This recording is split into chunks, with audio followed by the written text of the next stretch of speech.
तो भैया एक बार पुनः आप सभी लोगों के समक्ष हम उपस्थित हो चुके हैं। जैसा कि आप सभी को पता है कि रोज शाम को 7 बजे आप सभी लोगों की फिजिक्स की क्लास होती है इस चैनल पर, और बोर्ड एग्जाम बहुत ज्यादा करीब है। इस चीज को देखते हुए आप सभी लोगों को लगातार जो है मॉडल पेपर की क्लासें दी जा रही है। मॉडल पेपर को लगातार सॉल्व कराया जा रहा है। मॉडल पेपर सॉल्व करने का सीधा मतलब है कि आप सभी लोग संपूर्ण फिजिक्स विषय का रिवीजन कर रहे हैं। ओके, चलिए भाई हम स्टार्ट करते हैं अपने समय को लॉस ना करते हुए। और आप सभी लोगों से एक छोटी सी हमारी रिक्वेस्ट रहेगी कि जो विद्यार्थी क्लास में आता है, जुड़ता है, वो क्लास में अंत तक जुड़ा रहे तो ज्यादा अच्छा रहता है। क्योंकि आप आते हैं केवल ऊपर ऊपर देख के अगर आप चले जाते हैं तो कोई मतलब नहीं है आपके पढ़ने का। और आप लोग देखते हैं जैसा कि हम क्लास में लास्ट तक जब बने रहते हैं, वैसे आपका पेपर है, ठीक है। आपकी जिम्मेदारी है कि आप जो है क्लास को अंत तक करें, ठीक, जिससे आपका पेपर अच्छा हो, आपका भविष्य निखरेगा इससे, ठीक है। तो चलिए भाई फिलहाल ज्यादा नहीं समझाते हुए अपने पहले प्रश्न को उठाते हैं हम। और सभी को पता है कि आज हमारा ये तीसरा मॉडल पेपर है। और इस मॉडल पेपर का ये जो पहला प्रश्न है जो कि बहुविकल्पी होता है, आप सभी को पता है कि 6 बहुविकल्पी प्रश्न होते हैं। पहला बहुविकल्पी प्रश्न ये है कि बेलनाकार बर्तन के खुले सिरे के केंद्र पर क्यों आवेश रखा है? बर्तन के पृष्ठ पर विद्युत क्षेत्र का फ्लक्स कितना होगा? पहला क्वेश्चन देखिए कितना बढ़िया। ये जो मॉडल पेपर हमारा है, ये जो हम आप लोगों को मॉडल पेपर सॉल्व करा रहे हैं, पहले आपको बता देते हैं, ये जो मॉडल पेपर सॉल्व करा रहे हैं ये मॉडल पेपर नंबर आपका 3 है। प्लेलिस्ट मैंने बना दी है, आप प्लेलिस्ट देख सकते हैं। प्लेलिस्ट में क्लास एक क्रम से है, ठीक है। थंबनेल पर मत जाइएगा क्योंकि थंबनेल देखकर ही आप लोग पढ़ाई करते हैं, मुझे पता है। तो पहले का पार्ट अगर देखा जाए तो पहले के का पार्ट में बोला गया कि बेलनाकार बर्तन है। और बेलनाकार ये जो बर्तन है, इस बेलनाकार बर्तन के खुले सिरे के केंद्र पर आपका यहाँ पर क्यों आवेश रखा है, ठीक है। तो आपको यह बताना है कि बर्तन के पृष्ठ पर विद्युत क्षेत्र का फ्लक्स क्या होगा। तो मैं आपको बता दूं, जब यहाँ पर आवेश रखा है, देखिए ये अंदर रखा होता तो हम सभी लोग जानते हैं कि जो कुल फ्लक्स होता है बेलनाकार बर्तन ही, चूंकि बंद पृष्ठ है, गॉस की प्रमेय बंद पृष्ठ के लिए लागू होती है, तो आपका फ्लक्स आपका हो जाता है कुल आवेश बटे 1/ε0। लेकिन आपको हम बता दें, जब ये आपका आवेश खुले पृष्ठ पर रखा होगा तो ये आवेश आपका बट जाएगा। आधा जो इससे गुजरने वाला फ्लक्स होगा, इस आवेश के कारण जो गुजरने वाला फ्लक्स होगा वो आधा इस बंद आकृति के कारण होगा और आधा फ्लक्स इस खुले सिरे से गुजरेगा। मतलब इस बंद पृष्ठ से गुजरने वाला जो कुल फ्लक्स था वो 2 भागों में बढ़ जाता है सममित के कारण। किसके कारण? सममित के कारण। आप लोग लिख सकते हैं कि जो फ्लक्स गुजरेगा इस आवेश के कारण, आधा फ्लक्स आपका इस अंदर पृष्ठ से गुजरेगा, अंदर वाले पृष्ठ से गुजरेगा, और बाहर वाले पृष्ठ से आधा फ्लक्स गुजरेगा। अर्थात हम लोग ये चीज कह सकते हैं, अर्थात बाहर वाले पृष्ठ से गुजरने वाला जो फ्लक्स होता है, गुजरने वाला फ्लक्स किस स्थिति में? जब आपका आवेश जो है बेलनाकार बर्तन के खुले सिरे पर रखा हो, ठीक, तो फ्लक्स आपका 2 भागों में बढ़ जाता है। और खुले सिरे से गुजरने वाला जो फ्लक्स आपका φe हो जाता है वो पहले फ्लक्स का कितना हो जाता है? आधा हो जाता है। कुल फ्लक्स कितना है? कुल फ्लक्स आपका था Q/ε0। इसका हम लोग आधा करेंगे तो फ्लक्स φe बराबर आपका आ जाएगा Q/2ε0। ये आपके इस क्वेश्चन का राइट आंसर हो जाएगा, ठीक है। चलिए भाई आगे बढ़ते हैं आज की क्लास के अगले क्वेश्चन खा पार्ट की ओर। खा पार्ट ये कहता है कि पूर्व दिशा में प्रक्षेपित एक इलेक्ट्रॉन चुंबकीय क्षेत्र द्वारा उत्तर दिशा की ओर विक्षेपित हो जाता है। चुंबकीय क्षेत्र की दिशा क्या होगी? फ्लेमिंग के बाएं हाथ का नियम आप सभी लोग जानते हैं, उसी की मदद से यहाँ पर हम लोग चुंबकीय क्षेत्र की दिशा क्या हो सकती है बताएंगे। 4 ऑप्शन है। पहले इस क्वेश्चन को ध्यान से समझते हैं। क्वेश्चन ये कहता है कि एक इलेक्ट्रॉन जो है वो पूर्व की ओर, ये पूर्व की दिशा है, पूर्व की ओर जा रहा है, ठीक है। आप सभी को पता है कि जो धारा की दिशा होती है वो इलेक्ट्रॉन के चलने के विपरीत होती है।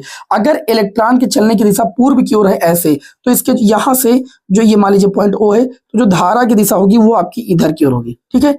अब देखिए बात ये कही गई है कि पूर्व दिशा में जो प्रक्षेपित इलेक्ट्रॉन है वो चुंबकीय क्षेत्र द्वारा उत्तर दिशा की ओर विक्षेपित हो जाता है। इसको ऐसे उत्तर दिशा की ओर ऐसे मतलब मोड़ दिया जाता है, उत्तर दिशा की ओर चुंबकीय क्षेत्र द्वारा ऐसे ये मुड़ जाता है। चुंबकीय क्षेत्र इस पर ऐसे कार्य करता है कि पूरब दिशा में जा रहा था, ये उत्तर दिशा की ओर हो जा रहा है। मतलब उत्तर दिशा में इसकी ओर एक बल कार्य कर रहा है जिसको हम लोग कहेंगे चुंबकीय बल, ठीक। और धारा की दिशा क्या हो जाएगी? इधर हो जाएगी। अब आप सभी लोगों ने पढ़ा है आप लोगों ने क्या पढ़ा है कि जो ये फ्लेमिंग के बाएं हाथ के नियम के अनुसार हम लोगों ने पढ़ा है कि ये जो बीच वाली उंगली होती है चुंबकीय क्षेत्र की दिशा को प्रदर्शित करती है, और ये नीचे वाली उंगली जो मुड़ी हुई होती है ये धारा की दिशा को प्रदर्शित करती है, और अंगूठा लगने वाले बल की दिशा को प्रदर्शित करता है। तो बल अगर ऐसे लग रहा है, धारा की दिशा ऐसे है, तो इस देखो ये जो बल होता है और ये जो धारा की दिशा होती है, जो चुंबकीय क्षेत्र, बल और चुंबकीय क्षेत्र एक दूसरे के परपेंडिकुलर होते हैं। अगर बल ऐसे लग रहा है तो चुंबकीय क्षेत्र की दिशा क्या हो जाएगी, ऐसे बाहर की ओर हो जाएगी।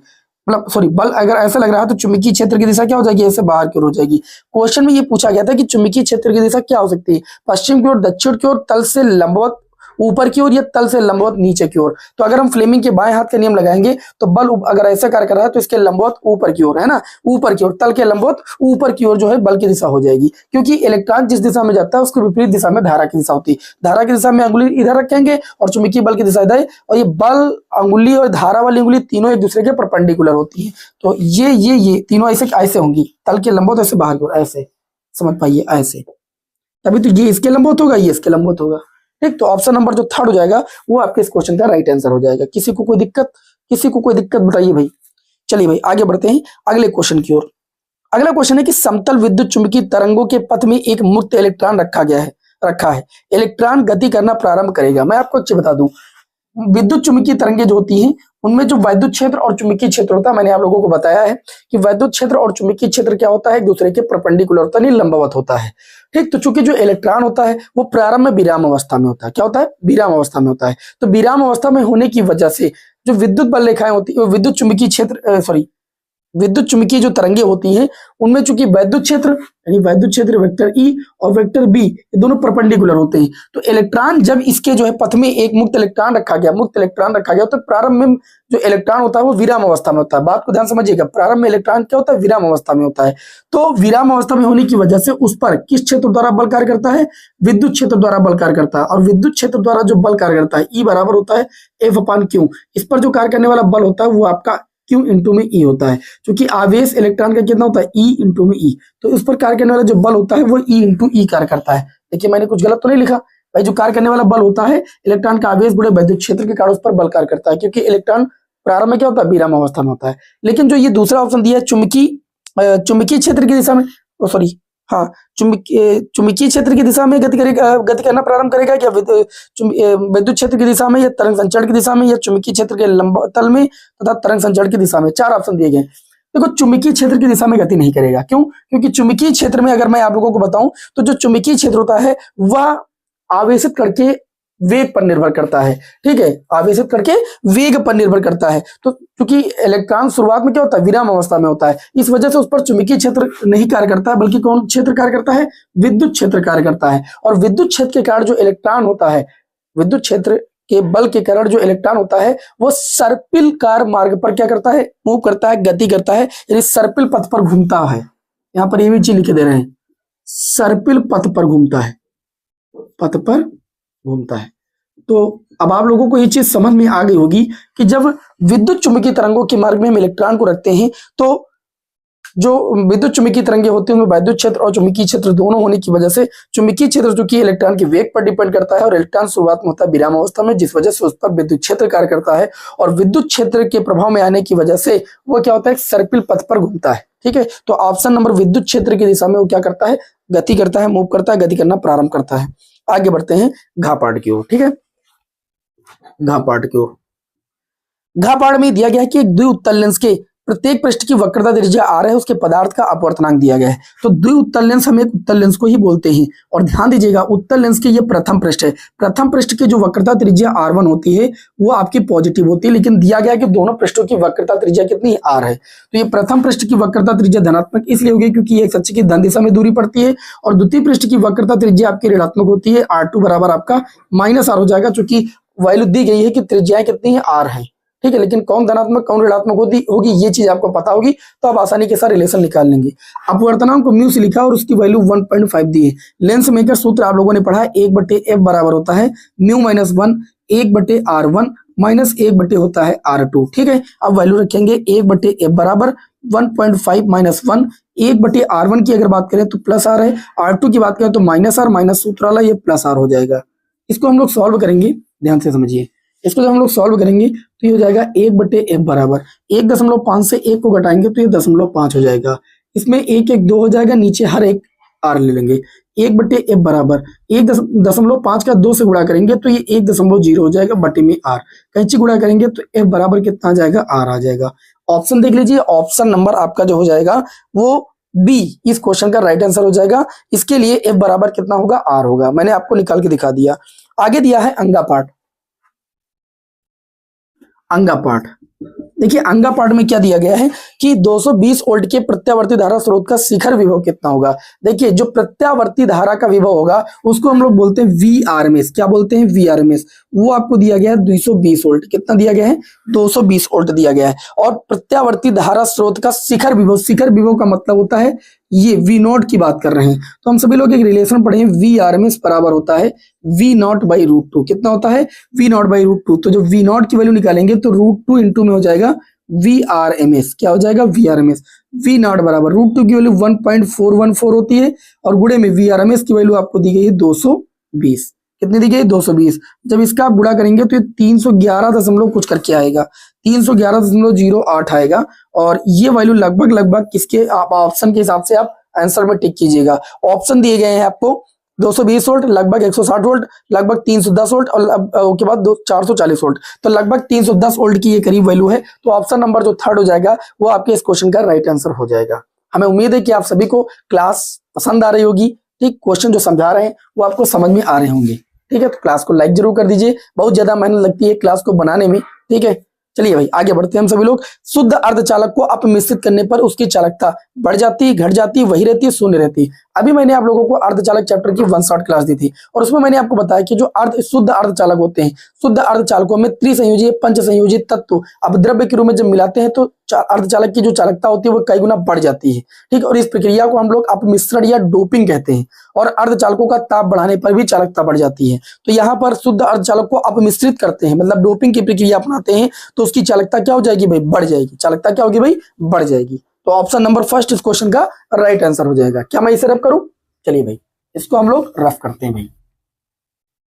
ठीक है, सभी विद्यार्थी भाई क्लास को शेयर कर दिया करें। ठीक है, और डेली आप सभी लोगों की क्लास होती है, आप लोगों की जो मांग है उसको पूरा किया जा रहा है। आप लोगों ने मॉडल प्रश्न पत्र बोला, मैं मॉडल प्रश्न पत्र भी उसकी भी क्लासेस दे रहा हूँ। न्यूमेरिकल बोला, न्यूमेरिकल की क्लास कल आपको न्यूमेरिकल की क्लास दे देंगे। ठीक है, टेंशन किसी बात की मत लीजिएगा। न्यूमेरिकल और ये सब मैं आपको सॉल्व करा दूंगा, इसी महीने में सब आपका हो जाएगा, परेशान मत होइए। खंडबा में एक एक नंबर के क्वेश्चन पूछे जाते हैं। दूसरे का पार्ट दिया गया, विशिष्ट प्रतिरोध का मात्रक लिखिए। तो देखिए, दूसरे का पार्ट, विशिष्ट प्रतिरोध को रो से बोलते हैं। रो बराबर होता है RA/L, होता है कि नहीं होता है। तो इसका मात्रक निकालना हमें। प्रतिरोध का मात्रक हो गया ओम और क्षेत्रफल का मात्रक होता है मीटर स्क्वायर। क्या होता है, मीटर स्क्वायर। बटे में आपका हो जाएगा मीटर, 1 मीटर से मीटर कैंसिल हो जाएगा। रो का मात्रक आ जाएगा ओम मीटर। क्या आ जाएगा भाई, ओम मीटर। मात्रक ही आपसे प्रश्न में पूछा गया, तो ये आपके इस क्वेश्चन का आंसर हो जाएगा। खा पार्ट देखिए क्या दिया गया। खा पार्ट दिया गया कि धनात्मक जेड अक्ष में रखे लंबे तार में 10 एम्पीयर की विद्युत धारा प्रवाहित है। देखो, ये आपका होता है वाई अक्ष और ये आपका होता है एक्स अक्ष और ये आपका होता है जेड अक्ष। ये तीनों परपेंडिकुलर होते हैं। जेड अक्ष पर एक तार रखा है जिसमें प्रवाहित जो धारा है वो आपकी 10 एम्पीयर है। और ये बोले गए, ये उन्होंने बोला है कि चुंबकीय क्षेत्र की तीव्रता बिंदु 10 सेंटीमीटर (0,0) मतलब एक्स अक्ष पर 10 सेंटीमीटर की दूरी पर आपको चुंबकीय क्षेत्र की तीव्रता निकाल ली। आर का मान आपको 10 सेंटीमीटर दिया है। वाई और जेड अक्ष पर 0,0 है आपका, है ना। और 10 सेंटीमीटर को हम सभी लोग क्या लिख सकते हैं, 0.1 मीटर लिख सकते हैं। कितना लिख सकते हैं, 0.1 मीटर। अब चूंकि एक चालक तार है तो चालक तार के कारण जो चुंबकीय क्षेत्र होता है, तार के कारण जो उत्पन्न चुंबकीय क्षेत्र होता है, मैंने आप लोगों को बताया, तार के कारण जो चुंबकीय क्षेत्र होता है वो आपका होता है μ0I/में। अगर कुंडली के कारण बात करते हैं तो 2r से भाग करते हैं μ0I को, और तार के कारण बात करते हैं तो 2πr से भाग कर देते हैं। b बराबर μ0 की वैल्यू आपकी हो जाएगी 4π गुणे 10⁻⁷। I की बात करें तो 10 एम्पियर है, और बात करें नीचे 2π आपका है। r की वैल्यू आपको 0.1 दी गई है। 2π से 4π को काटोगे 2 बचेगा, है ना। इस पॉइंट को हटाओगे, यहाँ 0 बढ़ेगा। ये आपका आ जाएगा 2 गुणे 10 की घात।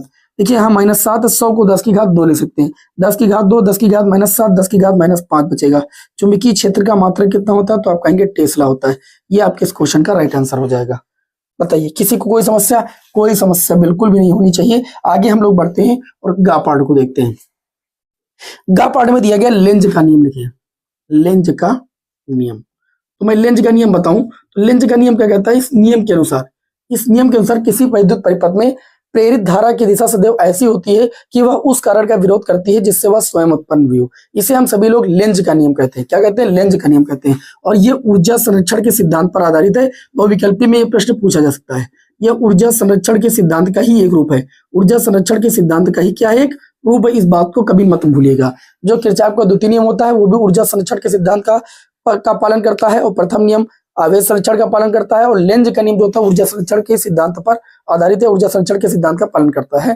ठीक है, तो हम सभी लोग ये चीज कह सकते हैं। लेंज का नियम क्या होता है? इस नियम के अनुसार किसी विद्युत परिपथ में प्रेरित धारा की दिशा सदैव ऐसी होती है कि वह उसी कारण का विरोध करती है जिससे वह स्वयं उत्पन्न हुई हो। इसे लेंज का नियम कहते हैं और ये ऊर्जा संरक्षण के सिद्धांत पर आधारित है। इस तरीके से गा पाठ भी होता है। और आगे बढ़ते हैं हम घा पाठ। ठीक, घा पाठ में बोला गया है कि पूर्ण आंतरिक परावर्तन क्या है। पूर्ण आंतरिक परावर्तन को देखिए भी पहले इसमें बहुत सारे क्वेश्चन, इस सेट में बहुत सारे क्वेश्चन सेट नंबर 1 से आए। प्लेलिस्ट आप देखिएगा, सेट नंबर 1 में बहुत सारे क्वेश्चन पूर्ण आंतरिक परावर्तन भी मैंने आपको पढ़ाया था। तो पूर्ण आंतरिक परावर्तन चलिए सरसरी तौर पर बता दे रहे हैं, लेकिन एक बार हम बता चुके हैं पूर्ण आंतरिक परावर्तन क्या है बहुत अच्छे से और डिटेल से आपको बता चुके हैं। तो पूर्ण आंतरिक परावर्तन में बताता है कि प्रकाश जो है जब सघन माध्यम से विरल माध्यम में जाता है, सघन माध्यम से विरल माध्यम में जाता है तो वो अविलंब से दूर हट जाता है। ठीक है, और आपतन कोण का मान इतना बढ़ाएं। आपतन कोण का मान देखो, इसमें अपवर्तन, क्रांतिक कोण, पूर्ण आंतरिक परावर्तन तीनों चीजें आपको समझना है।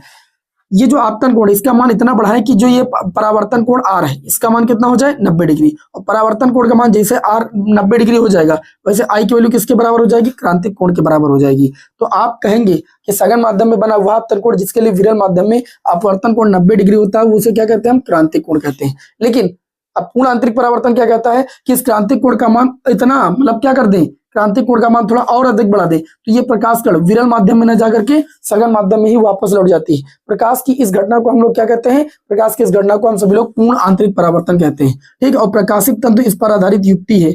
एग्जाम में प्रकाशिक तंतु पूछा गया किस पर, प्रकाश की किस घटना पर आधारित युक्ति है? तो ये प्रकाशिक तंतु जो होती है ये प्रकाश को एक स्थान से दूसरे स्थान तक बिना ऊर्जा ह्रास के पहुंचा देती है। ठीक है, और इसमें पूर्ण आंतरिक परावर्तन की घटना ही लागू होती है। तो पूर्ण आंतरिक परावर्तन की घटना पर आधारित अगर युक्ति का नाम पूछा जाए तो प्रकाशिक तंतु बोलेगी। प्रकाशिक तंतु ये पूर्ण आंतरिक परावर्तन की घटना पर आधारित होती है। जब प्रकाश होता है,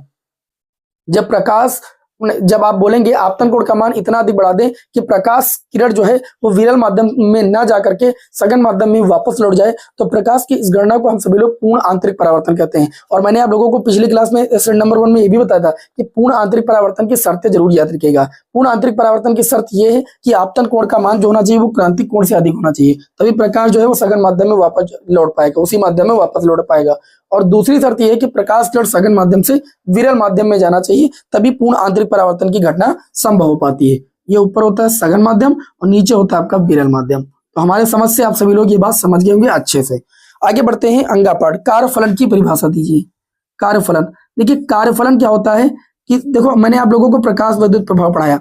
प्रकाश विद्युत प्रभाव में बताया कि कोई धातु की सतह है, कोई धातु की सतह है, तो धातु की सतह पर जब एक निश्चित आवृत्ति से अधिक आवृत्ति का प्रकाश डालते हैं तो धातु की सतह से इलेक्ट्रॉनों का उत्सर्जन होने लगता है। प्रकाश की घटना प्रकाश विद्युत प्रभाव कहलाती है। तो वह न्यूनतम देखिए वह न्यूनतम ऊर्जा, ठीक है, वह न्यूनतम ऊर्जा जो किसी धातु की सतह से इलेक्ट्रॉनों का उत्सर्जन कर सकती है वो क्या कहलाती है? उस धातु का कार्यफलन कहलाती है। कार्यफलन में आप सभी लोग क्या बोलेंगे? कार्यफलन में आप सभी लोग ये चीज बोल सकते हैं कि वह न्यूनतम ऊर्जा जो किसी धातु की सतह से इलेक्ट्रॉन को बाहर निकालने के लिए आवश्यक होती है वह न्यूनतम ऊर्जा क्या कहलाती है? धातु का कार्यफलन कहलाती है।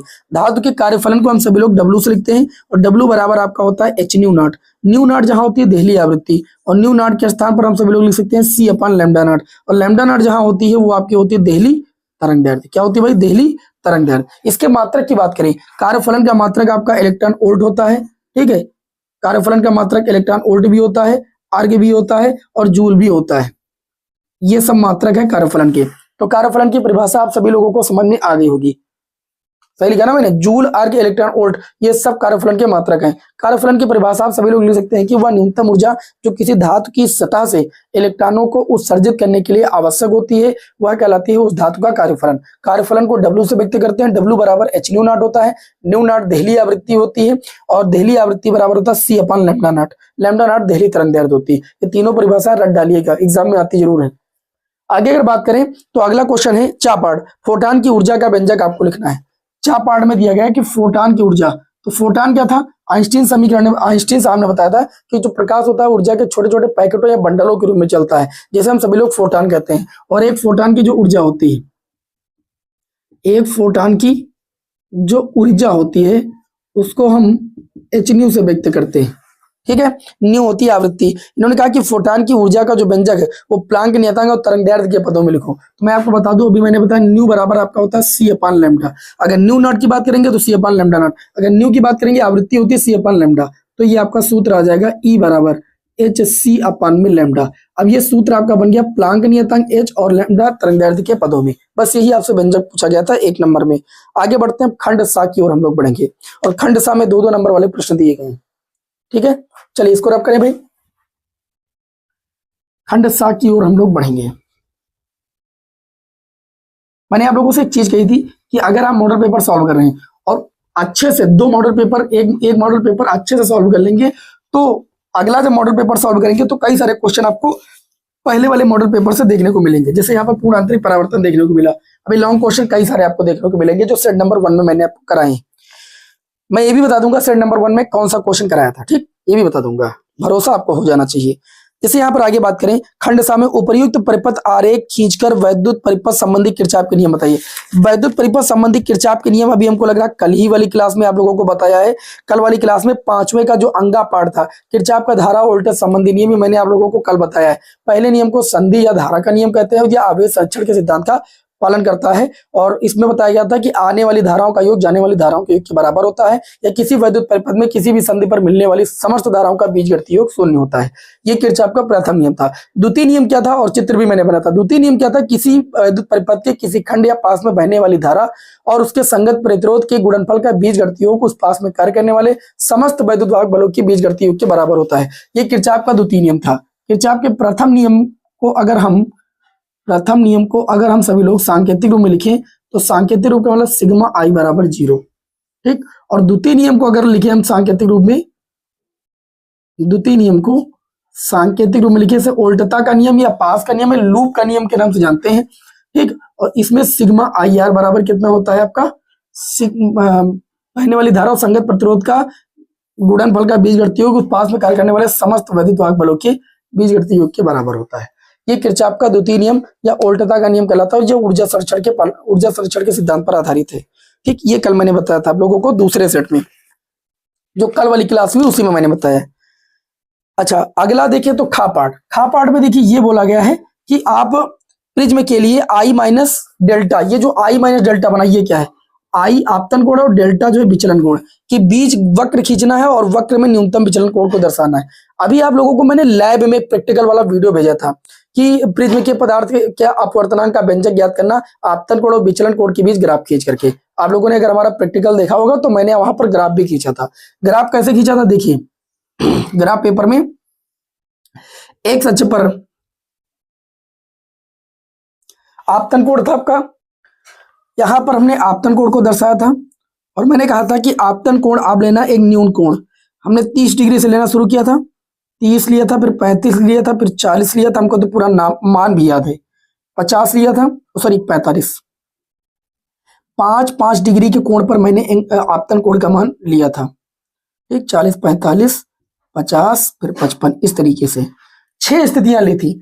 6 स्थितियों में हमने सारणी जो बनाई थी वो लगभग 36 से बनाई थी, और फिर 38 बनाया था, फिर 40 बनाया था, फिर 42 बनाया था, 44 बनाया था और फिर 46 बनाया था। देखिए 30 डिग्री पर हमको जो है आपतन कोण अगर 30 डिग्री रखते हैं तो प्रिज्म से विचलन कोण की स्थिति लगभग हमको कहीं 46 पर देखने को मिलती है। 35 पर धीरे धीरे घटती जाती है, 42 पर देखने को मिलती है, और 40 पर कहीं पर हमको जो है 38 देखने को मिलती है। 45 पर फिर ये स्थिति बढ़ना शुरू हो जाती है, 40 पर देखने को मिलती है। 50 पर ये स्थिति हमको 44 पर देखने को मिलती है। 55 पर ये स्थिति और भी ज्यादा दूर हमें देखने को मिलती है, 46। मतलब पहले क्या होता है कि जो आपतन कोण का मान हम जब बढ़ाते चले जाते हैं तो विचलन कोण का मान क्या होता है, घटता जाता है। एक ऐसी स्थिति आती है कि विचलन कोण का मान बहुत ज्यादा घट जाता है, और फिर उसके बाद फिर आपतन कोण का मान बढ़ाने पर विचलन कोण का मान फिर बढ़ने लगता है, ठीक। और इस चीज को जब हम लोग ग्राफ में दिखाते हैं, तो यहाँ पर ये ग्राफ ये जो कहलाता है इसे कहते हैं न्यूनतम विचलन की स्थिति। क्या कहते हैं, न्यूनतम विचलन की स्थिति। 40 डिग्री के कोण पर जो हमको न्यूनतम विचलन कोण प्राप्त हुआ वो आपका 38 डिग्री प्राप्त हुआ। ठीक, तो इस तरीके से आई और डेल्टा के बीच ग्राफ खींचने के लिए आपसे बोला गया। अब साधारण तौर पर इसको ऐसे भी खींच सकते थे, कोई दिक्कत वाली बात नहीं। अगला जो क्वेश्चन है गा पार्ट में ये पूछा गया है कि नाभिकीय संलयन की प्रक्रिया बताइए। देखिए नाभिकीय संलयन, नाभिकीय विखंडन में एक क्वेश्चन आपके एग्जाम में आता ही आता है। संलयन का मतलब होता है जुड़ना, नाभिकीय का मतलब दो हल्के नाभिकों का आपस में जुड़ना नाभिकीय संलयन कहलाता है। तो परिभाषा में आप सभी लोग ले सकते हैं, दो हल्के नाभिकों के संयुक्त होकर भारी नाभिक बनाने की जो प्रक्रिया होती है वो नाभिकीय संलयन कहलाती है। दो हल्के नाभिकों के परस्पर मतलब संलयित होकर के भारी नाभिक बनाने की जो प्रक्रिया होती है वो नाभिकीय संलयन कहलाती है। लेकिन नाभिकीय संलयन इतने कहने से आपको पूरे नंबर थोड़ी मिल जाएंगे। इसका एग्जांपल समझिए। देखिए जब हम सभी लोग क्या करते हैं, एक प्रोटियम, ठीक है, एक क्या कहते हैं ड्यूटीरियम ले लेते हैं। देखिए 1H2 ड्यूटीरियम इसे बोलते हैं, फिर 1S2 ड्यूटीरियम ले लिया तो निर्माण करते हैं 1S3 मतलब ट्राइटियम का। पता है ना ये ट्राइटियम है, समस्थानिक समभारिक समन्यूट्रॉनिक अभी कल ही मैंने पढ़ाया है। और प्लस 1H1 इसको प्रोटियम बोलते हैं, और प्लस इसमें 4.0 मिलियन इलेक्ट्रॉन की ऊर्जा व्यक्त होती है। और फिर ये जो ट्राइटियम है 1S3 इसको फिर 1H2 यानी ड्यूटीरियम के साथ ये क्या होता है मिलता है, तो एक भारी नाभिक का निर्माण करता है, एक हीलियम नाभिक 2He4 और प्लस 0 N1 मतलब एक न्यूट्रॉन निकलता है, और प्लस 17.4 नहीं 17.6 मिलियन इलेक्ट्रॉन वोल्ट ऊर्जा मुक्त होती है। ठीक है, ये जो अभिक्रिया मैंने आप सभी लोगों के सामने लिखी इसमें क्या लिखा है, दो हल्के नाभिक क्या है परस्पर संयुक्त होकर या संलयित होकर के एक भारी नाभिक का निर्माण कर रहे हैं, और इस अभिक्रिया को हम लोग कहते हैं नाभिकीय संलयन। आप देख पा रहे हैं यहाँ पर ड्यूटीरियम मिलकर के भारी नाभिक का निर्माण किए 1S3 ट्राइटियम का। ठीक, उसके बाद ट्राइटियम अगर ड्यूटीरियम से मिलता है तो एक और भारी नाभिक का निर्माण करता है जिसे हम सभी लोग कहते हैं हीलियम नाभिक। ठीक, तो ये क्रिया क्या कहलाएगी, नाभिकीय संलयन का एक बेस्ट एग्जांपल है जो मैंने आप सभी लोगों के समक्ष लिख दिया है। चलिए आगे बढ़ते हैं। तो इस तरीके से नाभिकीय संलयन की आप लोग व्याख्या कर सकते हैं कि दो हल्के नाभिक परस्पर संयुक्त होकर के जब भारी नाभिक का निर्माण करते हैं तो ये अपक्रिया कहलाती है नाभिकीय संलयन, और ये उसका उदाहरण हो गया। आगे बढ़ते हैं। घा पार्ट में एक चित्र आप लोगों के सामने बनाया गया है जो कि अर्धचालक चैप्टर्स है। जिन लोगों ने मेरी पिछले साल की 99 न्यूमेरिकल वाली सीरीज देखी है वो अर्धचालक का एक भी चैप्टर गलत नहीं कर, मतलब एक भी न्यूमेरिकल अर्धचालक चैप्टर से चाहे जो आ जाए वो गलत नहीं कर सकते। ठीक है, देखिए ऊपर दिख रहा है कि नहीं दिख रहा है, वो ये 6 ओम का प्रतिरोध है। कितने ओम का है, 6 ओम का। फिर एक संधि डायोड और है,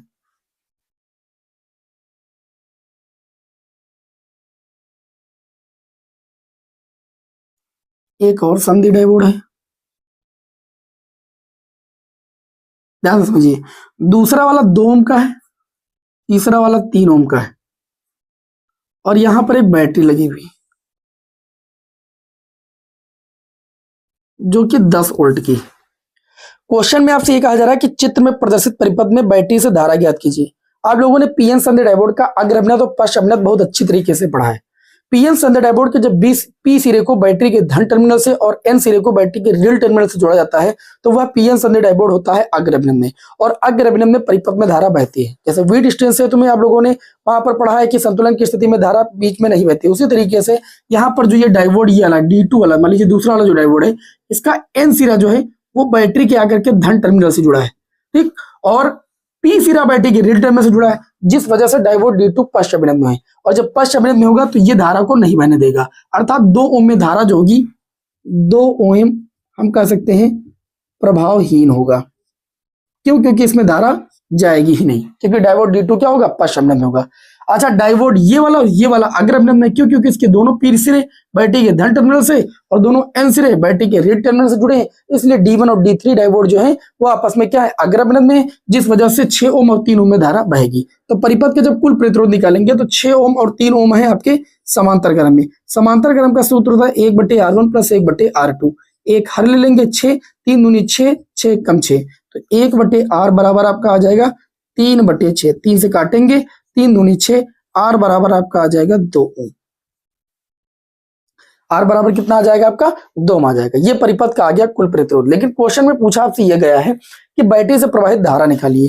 तो नाउ अब हम सभी लोग लगा देंगे सूत्र V बराबर IR। हमको चाहिए धारा I बराबर आ जाएगा V/R। इस परिपथ का वोल्टेज टोटल है 10 वोल्ट और कुल प्रतिरोध आपका आया है 2 ओम। प्रतिरोध रेजिस्टेंस टोटल जो लगेगा वो 2 ओम लगेगा, तो आई बराबर ये आ जाएगी 5 एम्पियर की धारा। कितने एम्पियर की धारा आ जाएगी? 5 एम्पियर की धारा आपकी आ जाएगी। तो ये आपके इस क्वेश्चन का आंसर हो गया। कितना आसान क्वेश्चन था, ठीक है। बस थोड़ा सा पढ़ने की आवश्यकता है आप सभी लोगों को, और हमें उम्मीद है कि क्लास आप सभी को अच्छे से समझ में आ रही होगी, ठीक है। मेरा काम केवल सोल्यूशन देना ही नहीं, मैंने पहले ही बता दिया, मेरा काम है आप सभी लोगों को चीजों को समझाना, जिससे उससे रिलेटेड आगे कोई क्वेश्चन देखने को मिले तो कम से कम आप कर तो पाए। नहीं, क्या मतलब है, आप एक सेट ही शुद्ध नहीं हल कर रहे हैं तो दूसरा सेट भी आपको कठिन लगेगा, ठीक है। अगर आप एक सेट को मन से, तन से, धन न लगाइए, मन और तन लगा दीजिए एक प्रीवियस पेपर को सॉल्व करने में अच्छे से, मैं दावे के साथ कह रहा हूं अगला आपका जो पेपर होगा, जो भी आप अगला पेपर उठाएंगे उसमें से आपको 30% से 20% पोर्शन आपको आता ही होगा। ये मेरा वादा है आप सभी से, करके तो देखिए आप सभी लोग। मेरा कोई भी सेट जो मैं सॉल्व करा रहा हूं उसकी क्लास आप कम से कम एक अच्छे लेवल पर कीजिए। मैं दावे के साथ कह सकता हूं कि आपको आगे की क्लास हमारी बहुत आसान लगेगी। अब आप प्ले लिस्ट उठाइए, जैसे हमारे कमजोर हैं, आप प्ले लिस्ट उठाइए हमारी, जो हमने प्रीवियस पेपर में सॉल्व करा रहा हूं, जो इस टाइम सॉल्व करा रहा हूं, इसी को उठाइए और एक दो क्लास आगे की देखिए, फिर आपको ये जो सेट मैं सॉल्व करा रहा हूं ये और आसान लगेगा। अब चलिए आ जाते हैं खंडदा पर। हम लोग धीरे धीरे बढ़ते हैं आगे खंडदा पर, और इस टाइम हम प्रयास करते हैं कि एक सेट 2 पेपर में हो, दो क्लास में हो जाए। पिछला वाला सेट मैंने 2 क्लासों में ही सॉल्व किया, और ये वाला सेट भी मैं 2 क्लासों में ही सॉल्व कर रहा हूं। खंडदा चौथे का अगर का पार्ट बात करें तो इसमें बोला गया है कि गॉस का नियम लिखिए। गॉस का नियम सबको जानता है, बंद पृष्ठ के लिए लागू होता है।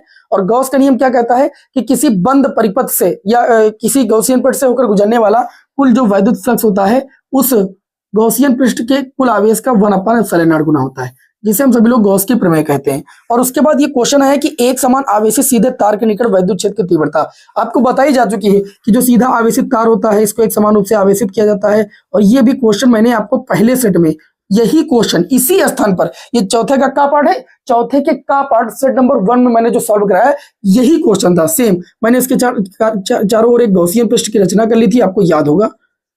फिलहाल मैं सही तौर पर बता दे रहा हूँ डेरिवेशन में क्या किया जा रहा है। एक गॉसियन पृष्ठ की रचना कर ली थी, ठीक है। यहाँ पर एक बिंदु माना था P, यहाँ पर एक बिंदु P माना था, तो यहाँ पर जो क्षेत्रफल वेक्टर था और जो वैद्युत क्षेत्र की तीव्रता थी एक दूसरे के परपेंडिकुलर होने की वजह से यहाँ पर जो गुजरने वाला वैद्युत फ्लक्स था वो शून्य हो गया था। इस पृष्ठ से गुजरने वाला ये दूरी r थी, इस पृष्ठ से गुजरने वाला जब फ्लक्स निकाला गया था तो फाई E बराबर आ गया था E इंटू में ये आ गया था dA, या आप डायरेक्ट E इंटू ए लिख लो और इंटू में कॉस। यहाँ पर जो वैद्युत क्षेत्र E था और जो क्षेत्रफल वेक्टर A था ये दोनों एक ही दिशा में थे, जिस वजह से इनके बीच जो एंगल बन रहा था वो 0 डिग्री बन रहा था। यहाँ पर एंगल 90 डिग्री बन रहा था, जिस वजह से इस गॉसियन पृष्ठ के इस मतलब फ्लक्स से, इस पृष्ठ से और इस पृष्ठ से गुजरने वाला फ्लक्स हो गया था शून्य। तो टोटल जो फ्लक्स गुजर रहा था वो उसके केवल वक्र पृष्ठ से ही गुजर रहा था। यहाँ पर एंगल लिए थे 0, तो फाई E बराबर आ गया था E इंटू में A। ए क्या था? ए था आपका इस बेलन का वक्र पृष्ठ। बेलन का वक्र पृष्ठ के स्थान पर कितना लिखे थे? 2πr l जहां थी इसकी लंबाई। अच्छा, फाई E बराबर गॉस की प्रमेय से, गॉस की प्रमेय से आप लोग क्या पढ़े थे? गॉस की प्रमेय से आप लोगों ने पढ़ा है कि जो फाई E होता है वो किसके बराबर होता है? Q अपान एप्सिलॉन नॉट के बराबर होता है। बराबर हो जाएगा E इंटू में 2πr इंटू में l। अब आप लोगों ने पढ़ा था कि किसी चालक की प्रति इकाई लंबाई पर विद्युत आवेश की मात्रा L हो, तो आप लोगों ने पढ़ा लैम्डा बराबर होता है Q अपान में L। तो Q की वैल्यू निकालोगे तो कितना आ जाएगा? Lambda L। इस वैल्यू को आप उठा करके यहाँ पर रख दीजिए, तो लैम्डा L बटे में एप्सिलॉन नॉट बराबर E इंटू में 2πr l। ये L से L आपका हो गया था कैंसिल। जब आप यहाँ से वैद्युत क्षेत्र की तीव्रता निकाले थे, E की वैल्यू निकाले थे, तो 1/2π एप्सिलॉन नॉट, ये 2π आ गया था इधर बटे में, R भी बटे में आ गया था, और लैम्डा बटे कितना हो जाएगा? R। और यही अनंत आवेशी सीधे तार के निकट वैद्युत क्षेत्र की तीव्रता का व्यंजक था। बहुत आसान है, ठीक। इसको देखिए मैंने दोबारा भी एक मोटे मोटे तौर पर आपको करा दिया है, लेकिन मेरी इच्छा बिल्कुल भी नहीं होती कि जिन क्वेश्चनों को मैंने भी कल ही परसों कराया उनको दोबारा रिपीट करूं मैं, इसलिए मैं कहता हूं एक पेपर को आप अच्छे से सॉल्व कीजिए। अगला देखिए चौथे का खा पाठ। चौथे का खा पाठ भी मैंने कहीं कराया था ये न्यूमेरिकल, और नहीं कराया था तो ध्यान से सुन लो। ये आपके 2 वोल्ट की बैटरी यहाँ पर लगी हुई कराया था एकदम लिख के मैं दे सकता हूँ, मैंने कराया है। ये 2 ओम है, प्रतिरोध 2 ओम है, चाहे अपने विद्यालय में कहीं कराया हो वही। यहाँ पर संधारित्र लगा है, और ये संधारित्र 10 माइक्रो फैरेड का संधारित्र है, और यहाँ पर 10 ओम का प्रतिरोध है। यहाँ पर 8 ओम का प्रतिरोध लगा हुआ है।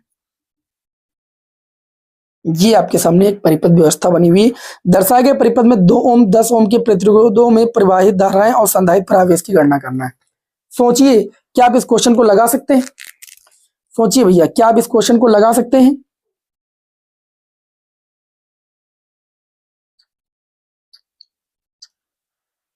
मैं आपको एक चीज बताना चाहूंगा, जो संधारित्र होता है, संधारित्र को जब हम कुछ समय बैटरी से जोड़ देते हैं, यहां पर जैसे 2 वोल्ट की बैटरी लगी है डीसी, डीसी कैसे हम पहचाना है? ये प्लस रहा है, ये माइनस रहा है।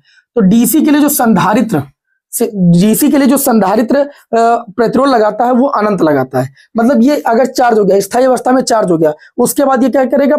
अनंत प्रतिरोध लगाएगा। और जब ये अनंत प्रतिरोध लगाएगा तो यहां से धारा इस 10 ओम के प्रतिरोध में नहीं जाने देगा, बिल्कुल भी नहीं जाने देगा। तो आपको कहना है कि स्थायी अवस्था में संधारित्र के आवेशित होने पर क्या लिखेंगे? यहां पर लिखेंगे स्थायी अवस्था में संधारित्र के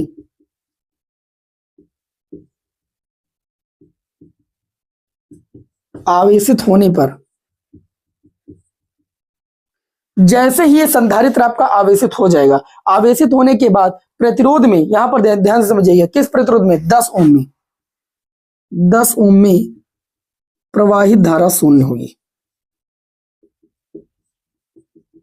कोई पूछे प्रवाहित धारा क्यों शून्य होगी, तो आप सीधे तौर पर यह चीज कहेंगे इसलिए क्योंकि जो कैपेसिटर होता है वो डीसी धारा के लिए अनंत प्रतिरोध लगाता है, जिस वजह से ये धारा को इधर नहीं जाने देगा। तो 10 ओम में धारा कितनी हो जाएगी? शून्य हो जाएगी। ठीक, अब मेरी बात को समझिए, ये 2 ओम और 8 ओम किस क्रम में हो जाएंगे? श्रेणी क्रम में। तो परिपथ का कुल प्रतिरोध कितना हो जाएगा? R1 प्लस R2, मतलब ये आ जाएगा 10 ओम। कुछ गड़बड़ मैंने किया? कुछ भी मैंने गड़बड़ किया क्या? देखिए, 2 ओम और 8 ओम किस क्रम में हो जाएंगे? श्रेणी क्रम में हो जाएंगे। तो परिपथ का कुल प्रतिरोध कितना हो जाएगा? 10 ओम हो जाएगा। अच्छा, परिपथ का विभवांतर पता है, धारा V बराबर हो जाएगा I बराबर V/R।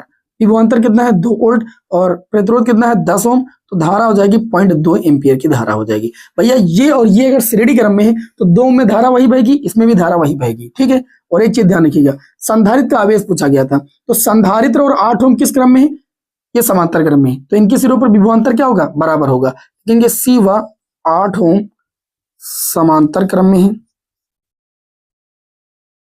समांतर क्रम में है। अतः देखिए यहां पर अभी देखिए, अभी निकालेंगे, क्या निकालेंगे? पहले 8 ओम के सिरों के बीच विभवांतर, 8 ओम के सिरों के बीच विभवांतर। तो V बराबर क्या होता है? IR। I धारा कितनी प्रवाहित हो रही है? 0.2। प्रतिरोध कितना है? 8। तो विभवांतर हो जाएगा 1.6 वोल्ट। कितना हो जाएगा? 1.6 वोल्ट। अब जितना विभवांतर 8 ओम के प्रतिरोध के सिरों के बीच स्थापित हुआ है, उतना ही C संधारित्र के सिरों के बीच विभवांतर आरोपित होगा। तो C बराबर लगाएंगे सूत्र Q बटे में V। ठीक, तो हम यहां से आवेश की वैल्यू निकालेंगे, तो Q बराबर हो जाएगा CV। C की वैल्यू है 10 माइक्रोफैराड, माइक्रो का मतलब 10 की घात -6, और V की वैल्यू कितनी आ गई? 1.6। तो ये आंसर आ जाएगा C बराबर 10 का गुणा 1.6 से करेंगे 16, और 10 की घात -6 को बोलेंगे माइक्रो, और ये आप चूंकि आवेश निकाल रहे हैं तो माइक्रो कूलम हो जाएगा। संधारित्र के सिरों पर आवेश ही पूछा गया था ना आपसे, हाँ आवेश आपसे पूछा गया था। संधारित्र पर आवेश की गणना कीजिए, तो Q बराबर 16 माइक्रो कूलम आवेश हो जाएगा। चलिए भाई, बात समझ में आई कुछ कि नहीं समझ में आई? बढ़िया क्वेश्चन था। अगला क्वेश्चन गा पार्ट, एम्पियर के नियम की सहायता से लंबी धारावाही प्रणालिका के अंदर उत्पन्न चुंबकीय क्षेत्र। भैया अभी ये क्वेश्चन कल कराया है कि परसों मैंने कराया? हाँ, सेट नंबर 1 में मैंने कराया है, और बार बार कराने की कोई जरूरत नहीं। जो खंड दिया था जिसमें लॉन्ग क्वेश्चन मैंने सॉल्व कराया, उसमें बताया था प्रणालिका क्या होती है। लंबी धारावाही प्रणालिका के भीतर उत्पन्न चुंबकीय क्षेत्र का व्यंजक B बराबर μ0 Ni। B बराबर μ0 Ni। ठीक है, ये व्यंजक मैं करा चुका हूँ, बार बार अब ये क्वेश्चन कराने की कोई जरूरत नहीं। ये डेरिवेशन भी करा चुका था, लेकिन हमने सोचा कि लाओ आप लोगों को थोड़ा बता देते हैं। बस अब प्रणालिका के कारण हो चुका था, एम्पियर के प्रति नियम का अनुप्रयोग है, बार बार उसी चीज को कराने की इच्छा नहीं होती है। μ0 Ni, ठीक, μ0 Ni आपको करा दिया गया था। अगला क्वेश्चन देखते हैं जो कि न्यूमेरिकल में आपसे पूछा गया है, उसको हम लोग सॉल्व करते हैं, जिससे हम लोगों को थोड़ा अलग एक नए लेवल का नॉलेज मिले। अगला क्वेश्चन ये आपसे पूछा गया है, क्या पूछा गया है? आपसे ये पूछा गया है कि 1 मीटर लंबी धातु की छड़ उसके एक सिरे से जाने वाले अभिलंबोत अक्ष के पड़ता 400 रेडियन प्रति सेकंड की कोणीय आवृत्ति। ये देखिए डेरिवेशन ही बहुत ज्यादा इंपॉर्टेंट है। ये जो क्वेश्चन आप लोगों ने इतनी टाइम हमसे किया है, ये आया है, ये क्वेश्चन ही बहुत ज्यादा इंपॉर्टेंट है। एक डेरिवेशन है आपके चैप्टर में जो आपका विद्युत चुंबकीय प्रेरण है, इसमें एक डेरिवेशन मैं आपको बता दूं, किताब में हो सकता है कभी कभी कम देखने को मिलता है।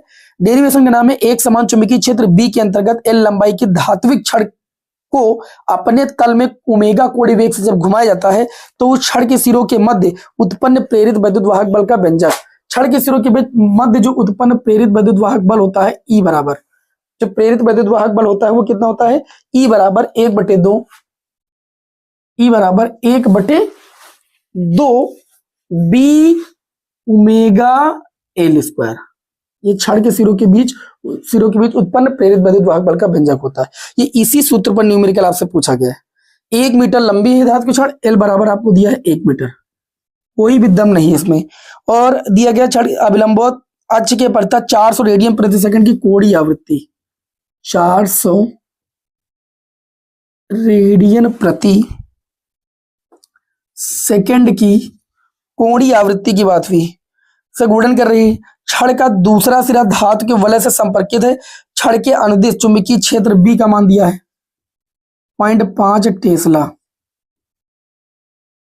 आगे प्रश्न में बोला जा रहा है कि वलय अक्ष के बीच प्रेरित विद्युत वाहक बल की गणना करना, ई बराबर निकालना है। सूत्र लगा दीजिए, ई बराबर 1/2 बी ओमेगा एल स्क्वायर।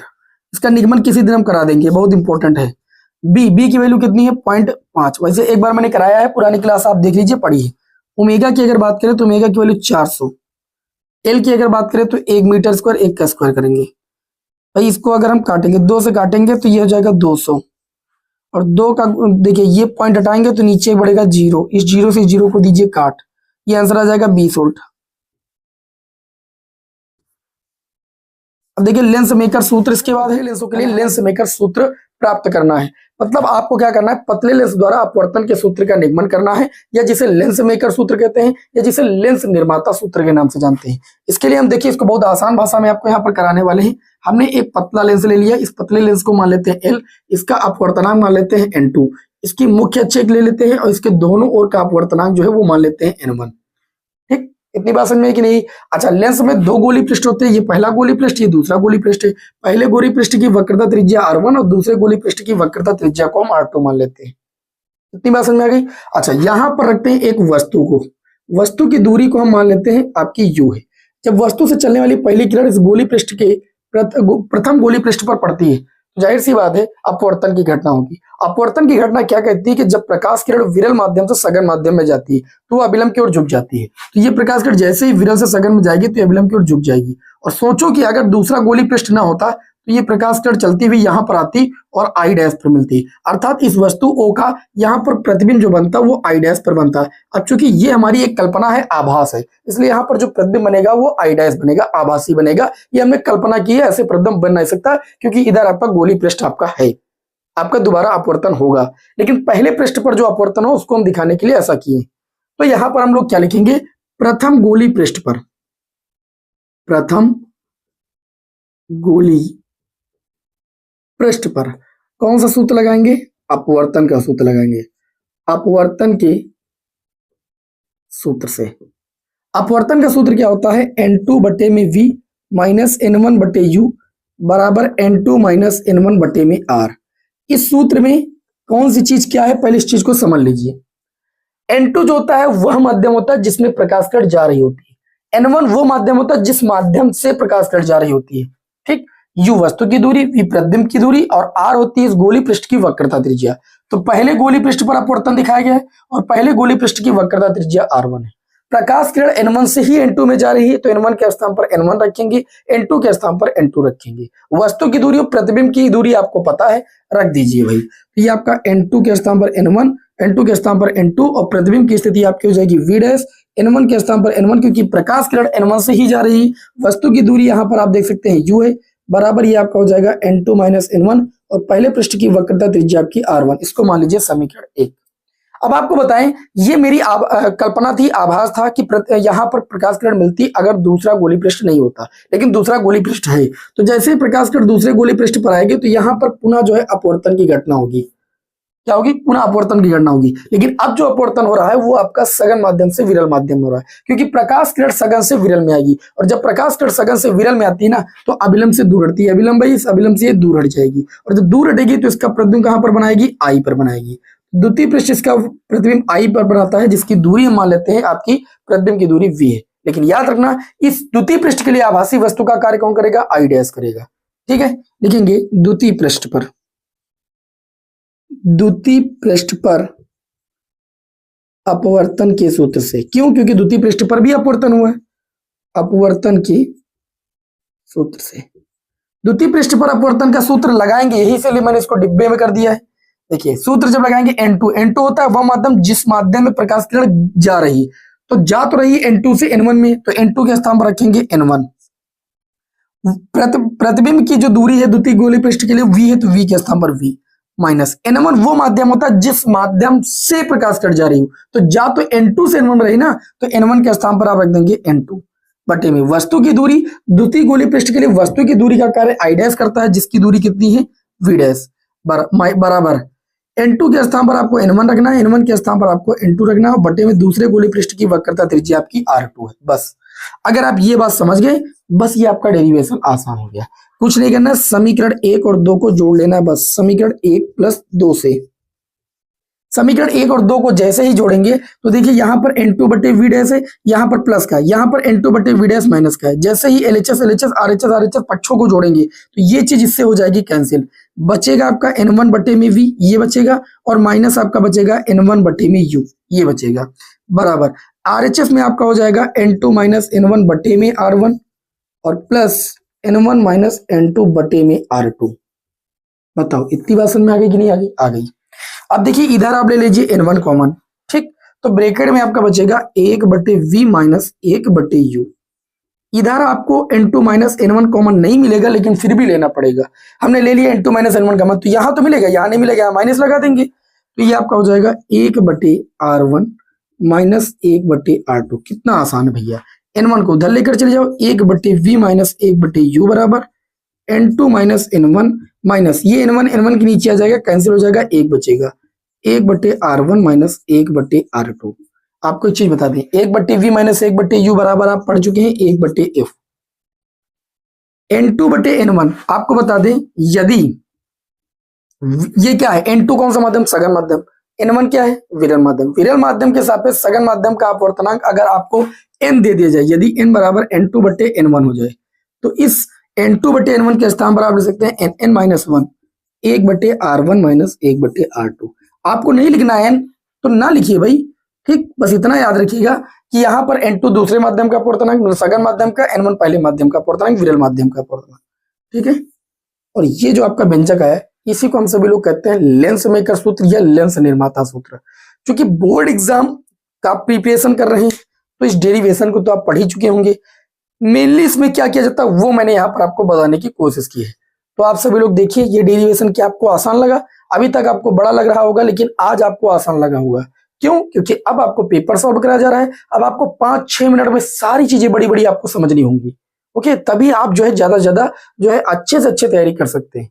चलिए भाई, अब हम आप स्क्रीनशॉट लेना चाहे तो ले सकते हैं अपनी प्रैक्टिस के लिए, दोबारा आप देख लीजिएगा। और हम बढ़ते हैं आज की क्लास के अगले क्वेश्चन की ओर। अगला जो क्वेश्चन आया है वो 3 नंबर में प्रत्यावर्ती धारा चैप्टर का न्यूमेरिकल पूछा गया है। प्रत्यावर्ती धारा चैप्टर का न्यूमेरिकल, इसे मैं रब कर दे रहा हूं, ठीक है। अच्छा, जो अगला न्यूमेरिकल इसको आप ध्यान से देखिए। और भाई मैंने आप लोगों को 99 न्यूमेरिकल की सीरीज में इस न्यूमेरिकल को भी सॉल्व कराया है। जो लोग क्लासें लगातार ले रहे होंगे उनके लिए मॉडल पेपर आसान होगा, मैं लिख के दे रहा हूँ, ठीक, क्योंकि मैं जो क्लासें दे रहा हूँ बहुत ही सोच समझ के आपको दे रहा हूँ। मैंने पहले भी कहा था आपसे।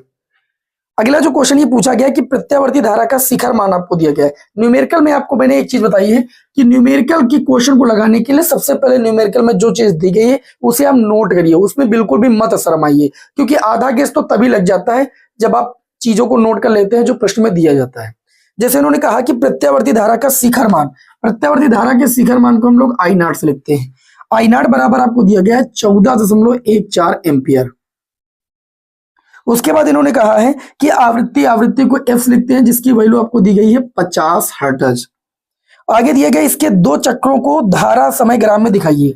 अब धारा समय ग्राफ प्रत्यावर्ती धारा का ऐसे बनता है और दो चक्र आपको बनाना है। तो दो चक्र देखिए, यहां से यहां तक एक पूर्ण चक्र होता है। एक पूर्ण चक्र में जो समय लगता है उसे आवर्तकाल कहते हैं। एक अर्ध चक्र में जो समय लगता है उसे t/2 कहते हैं। और यहाँ पर आपका 0 हो जाता है। यहाँ आपका जो समय लगेगा वो 2t लगेगा, ये जो समय लगेगा 3t/2 लगेगा। ठीक, और यहाँ पर प्रत्यावर्ती धारा का क्या होता है, महत्तम या शिखर मान होता है।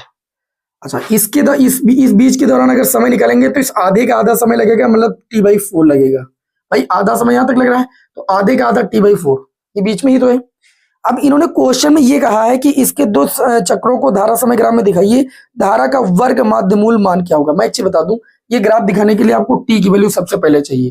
तो t की वैल्यू आवृत्ति से आ सकती है। तो आवृत्ति बराबर क्या होता है, आवृत्ति बराबर 1/, आवर्तकाल होता है, या आवर्तकाल बराबर होता है 1/, आवृत्ति। तो t बराबर 1/50। 1/50 का मतलब पॉइंट लगाओ, 0 बढ़ाओ, 0 बढ़ाओ, 0 बढ़ाओ, 50 दूना 100, 0.02 सेकेंड। मतलब एक पूर्ण चक्र में प्रत्यावर्ती धारा एक पूर्ण चक्र के दौरान कितना समय लगी, 0.02 सेकंड लगी। अब आपको यहां से ये भी पूछा गया कि वर्ग माध्यमूल मान, तो IRMS की वैल्यू निकालना है, या IRMS बराबर होता है I0/√2। I0 की वैल्यू आपको दी गई है 14.14, √2 की वैल्यू होती है 1.14। दशमलव को हटाएंगे, ये दशमलव उठाएंगे, इस दशमलव के बाद 2 संख्या, दशमलव के बाद 3 संख्या, ये 0 बढ़ा दीजिए, इसको काटेंगे 10 बार जाएगा।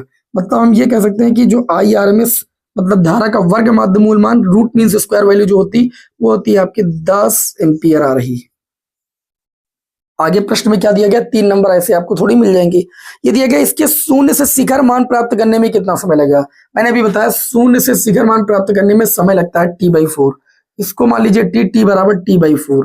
तो t बराबर t, कैपिटल T की वैल्यू आई है 0.02 सेकेंड, बाई 4 कर दीजिए बस, क्योंकि यहाँ हाफ साइकिल के दौरान t/2 समय लगता है। अब हाफ साइकिल का भी हाफ करेंगे तो जो है प्रत्यावर्ती धारा को शून्य से शिखर मान प्राप्त होगा, वही समय निकालना है। इस पॉइंट को हटाइए, यहाँ पर 2 0 बढ़ाइए, क्योंकि इस पॉइंट के बाद 2 संख्या है, 2 1 कम 2, 2 दूनी 4। ठीक, ये 1/2 गुणे में 1/100 इसे लिखा जा सकता है।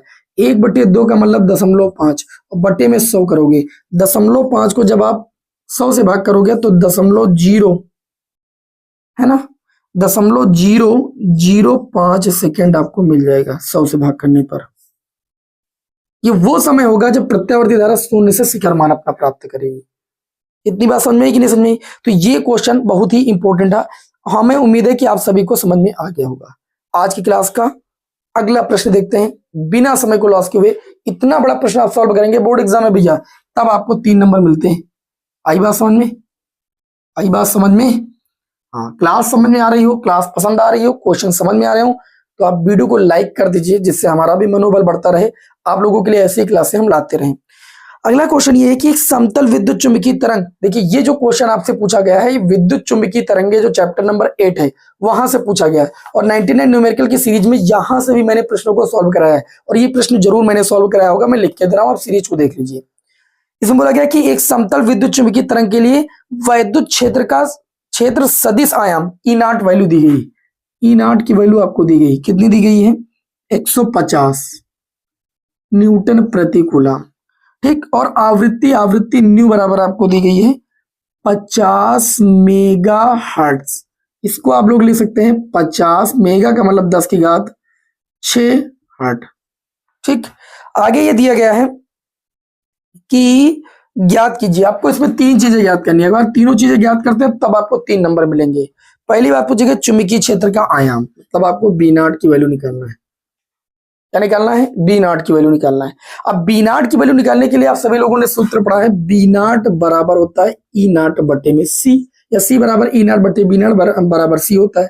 तो यहाँ पर आप B0 निकालेंगे तो E0 की वैल्यू आपको दी गई है 150, और C की वैल्यू 3 गुणे 10 की घात 8, 3 से काटो, 3 और 25 15, 50 आ जाएगा। B0 बराबर आपको मिल जाएगा 50 गुणे 10 की घात 8, ऊपर जाएगा -8। अच्छा, चुंबकीय क्षेत्र का मात्रक होता है टेस्ला। ये पहले क्वेश्चन का आपका आंसर हो गया। दूसरे पार्ट में आपसे ये बोला गया है कि कोणीय आवृत्ति निकालिए। भाई कोणीय आवृत्ति को हम लोग ओमेगा से व्यक्त करते हैं, और ओमेगा बराबर होता है 2 पाई न्यू। ओमेगा बराबर 2 पाई की वैल्यू 3.14, और न्यू की वैल्यू आवृत्ति आपको दी गई यहाँ पर 50 गुणे 10 की पावर 6 हर्ट्ज, मतलब मेगा हर्ट्ज दी गई थी, मेगा का मतलब 10 की पावर 6।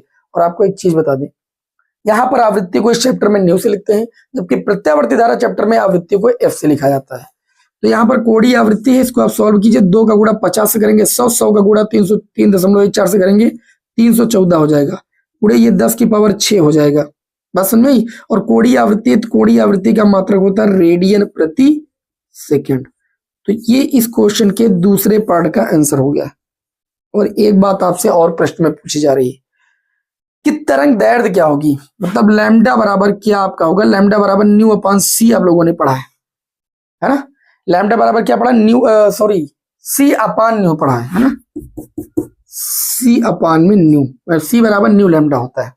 तो यहाँ पर देखिए सी की वैल्यू हो जाएगी 3 गुणे 10 की पावर 8 है ना, और न्यू आवृत्ति आपको दी गई 50 गुणे 10 की पावर 6 हर्ट्ज।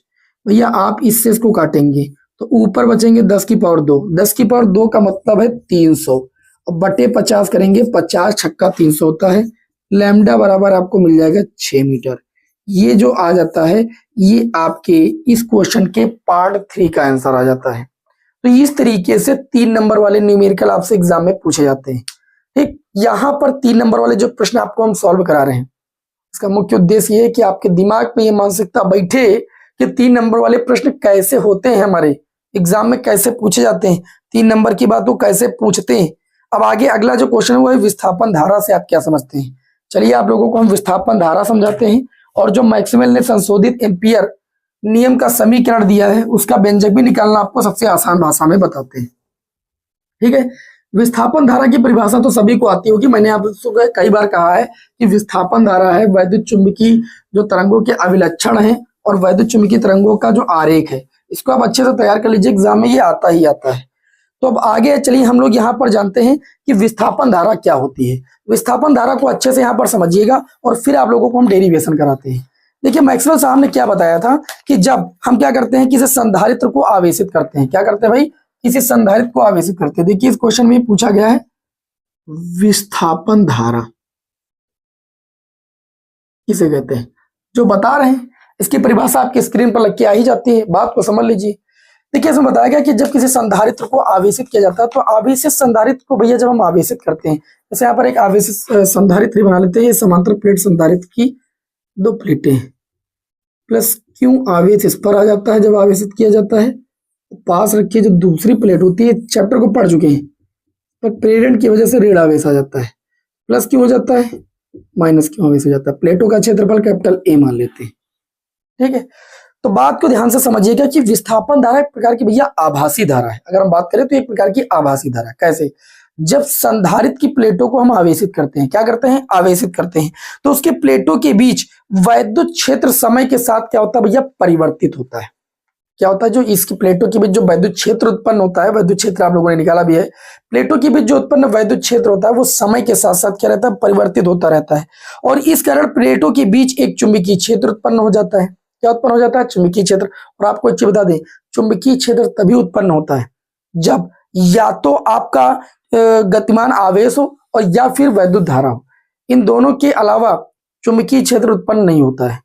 तो जाहिर सी बात, अगर चुंबकीय समय मतलब वैद्युत क्षेत्र समय के साथ साथ परिवर्तित होता रहता है, चुंबकीय क्षेत्र आपका उत्पन्न होता है, यहाँ पर मैंने बताया ना वैद्युत क्षेत्र समय के साथ परिवर्तित होता है, और इस कारण प्लेटों के बीच एक चुंबकीय क्षेत्र उत्पन्न होता है, और चुंबकीय क्षेत्र जो होता है वो गतिमान आवेश या वैद्युत धारा के कारण उत्पन्न होता है। इस आधार पर ये आभास किया जाता है कि प्लेटों के बीच एक धारा बहती है, तभी चुंबकीय क्षेत्र उत्पन्न होता है, और जो ये धारा बहती है इसी धारा को नाम दिया गया विस्थापन धारा, जिसको आईडी से लिखा जाता है। किससे व्यक्त किया जाता है, आईडी से, मतलब डिस्प्लेसमेंट करंट बोला जाता है इसे, बात समझ में कि नहीं, और इसे आईडी से व्यक्त किया जाता है। अब विस्थापन धारा के लिए व्यंजक ज्ञात करना है, तो 2 समांतर प्लेटों इसमें चालन धारा हम क्या करते हैं, प्रवाहित करते हैं। ठीक, यहाँ पर ध्यान से समझिएगा आप सभी लोग।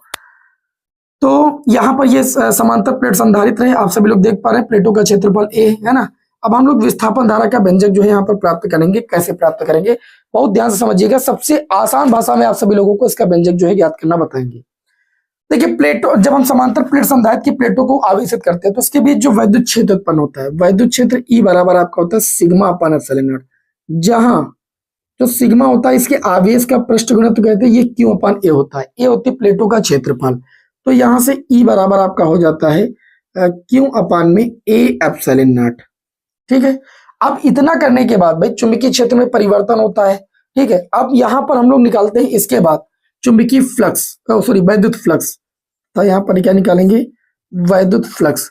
और जब हम सभी लोग वैद्युत फ्लक्स निकालेंगे, वैद्युत फ्लक्स फाई ई, तो ये होता है ई इंटू ए के बराबर। फाई ई बराबर, ये देखिए ई की वैल्यू हो जाती है क्यू अपान में ए एप्सिलॉन नॉट इंटू में ए से ए कैंसिल हो जाता है, तो फाई ई बराबर आ जाता है क्यू अपान में एप्सिलॉन नॉट। फिर क्या कर देते हैं, इसका टी के सापेक्ष कर देते हैं अवकलन। टी के सापेक्ष अवकलन करने पर, क्योंकि हमें विस्थापन धारा निकालनी है ना, अवकलन करने पर जब टी के सापेक्ष अवकलन करेंगे तो ये आपका हो जाएगा डी फाई ई और बटे में डी टी, और यहाँ 1 एप्सिलॉन नॉट बाहर हो जाएगा और ये डी क्यू बटे में डी टी हो जाता है। अब आपको एक चीज बता दें, जो डी फाई ई बटे डी टी बराबर 1 बटे एप्सिलॉन नॉट इंटू में, ये जो डी क्यू बटे डी टी है सबको जानता है, आवेश बटे जो समय होता है वो धारा के बराबर होता है, लेकिन यहाँ पर जो धारा होती है इसे हम सभी लोग कहते हैं डिस्प्लेसमेंट करंट। तो जब आईडी की वैल्यू निकालेंगे, मतलब डिस्प्लेसमेंट करंट की वैल्यू, तो एप्सिलॉन नॉट इधर चला आएगा, तो ये हो जाएगा डी फाई ई बटे में डी टी और इंटू में आपका हो जाएगा एप्सिलॉन नॉट। ये डिस्प्लेसमेंट करंट का क्या होता है, समीकरण होता है। और यही क्वेश्चन में आपसे देखिए पूछा गया था कि जो आपका संशोधित एम्पियर नियम समीकरण है उसको व्युत्पत्ति कीजिए, यही बोला गया था, समीकरण लिखिए, तो यही आपकी समीकरण हो जाएगी। इतना छोटा सा आपसे पूछा गया है। ठीक है, विस्थापन धारा का जो समीकरण है।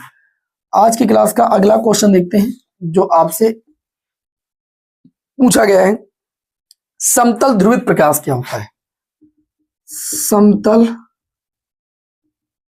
ध्रुवित प्रकाश क्या होता है। आपको बताया गया कि समतल ध्रुवित प्रकाश उत्पन्न करने की एक युक्ति जिसे हम पोलराइड कहते हैं। ठीक, तो आध्रुवित प्रकाश में वैद्युत वेक्टर के कंपन तरंग संचरण की सभी एक दिशा में न होकर के सभी दिशाओं में होते हैं। ये होता है संकेत आध्रुवित प्रकाश का। किसका होता है भैया, आध्रुवित प्रकाश का। जब इस आध्रुवित प्रकाश को हम लोग क्या करते हैं, किसी टूरमैलिन की क्रिस्टल पर से पारगमित कराते हैं, या पोलराइड। अब पोलराइड में मान लीजिए अक्षय ऐसे हैं, तो जब इसे हम सभी लोग इस आध्रुवित प्रकाश को इस पोलराइड से गुजारेंगे, बात को ध्यान से समझिएगा, वे समझा रहे हैं।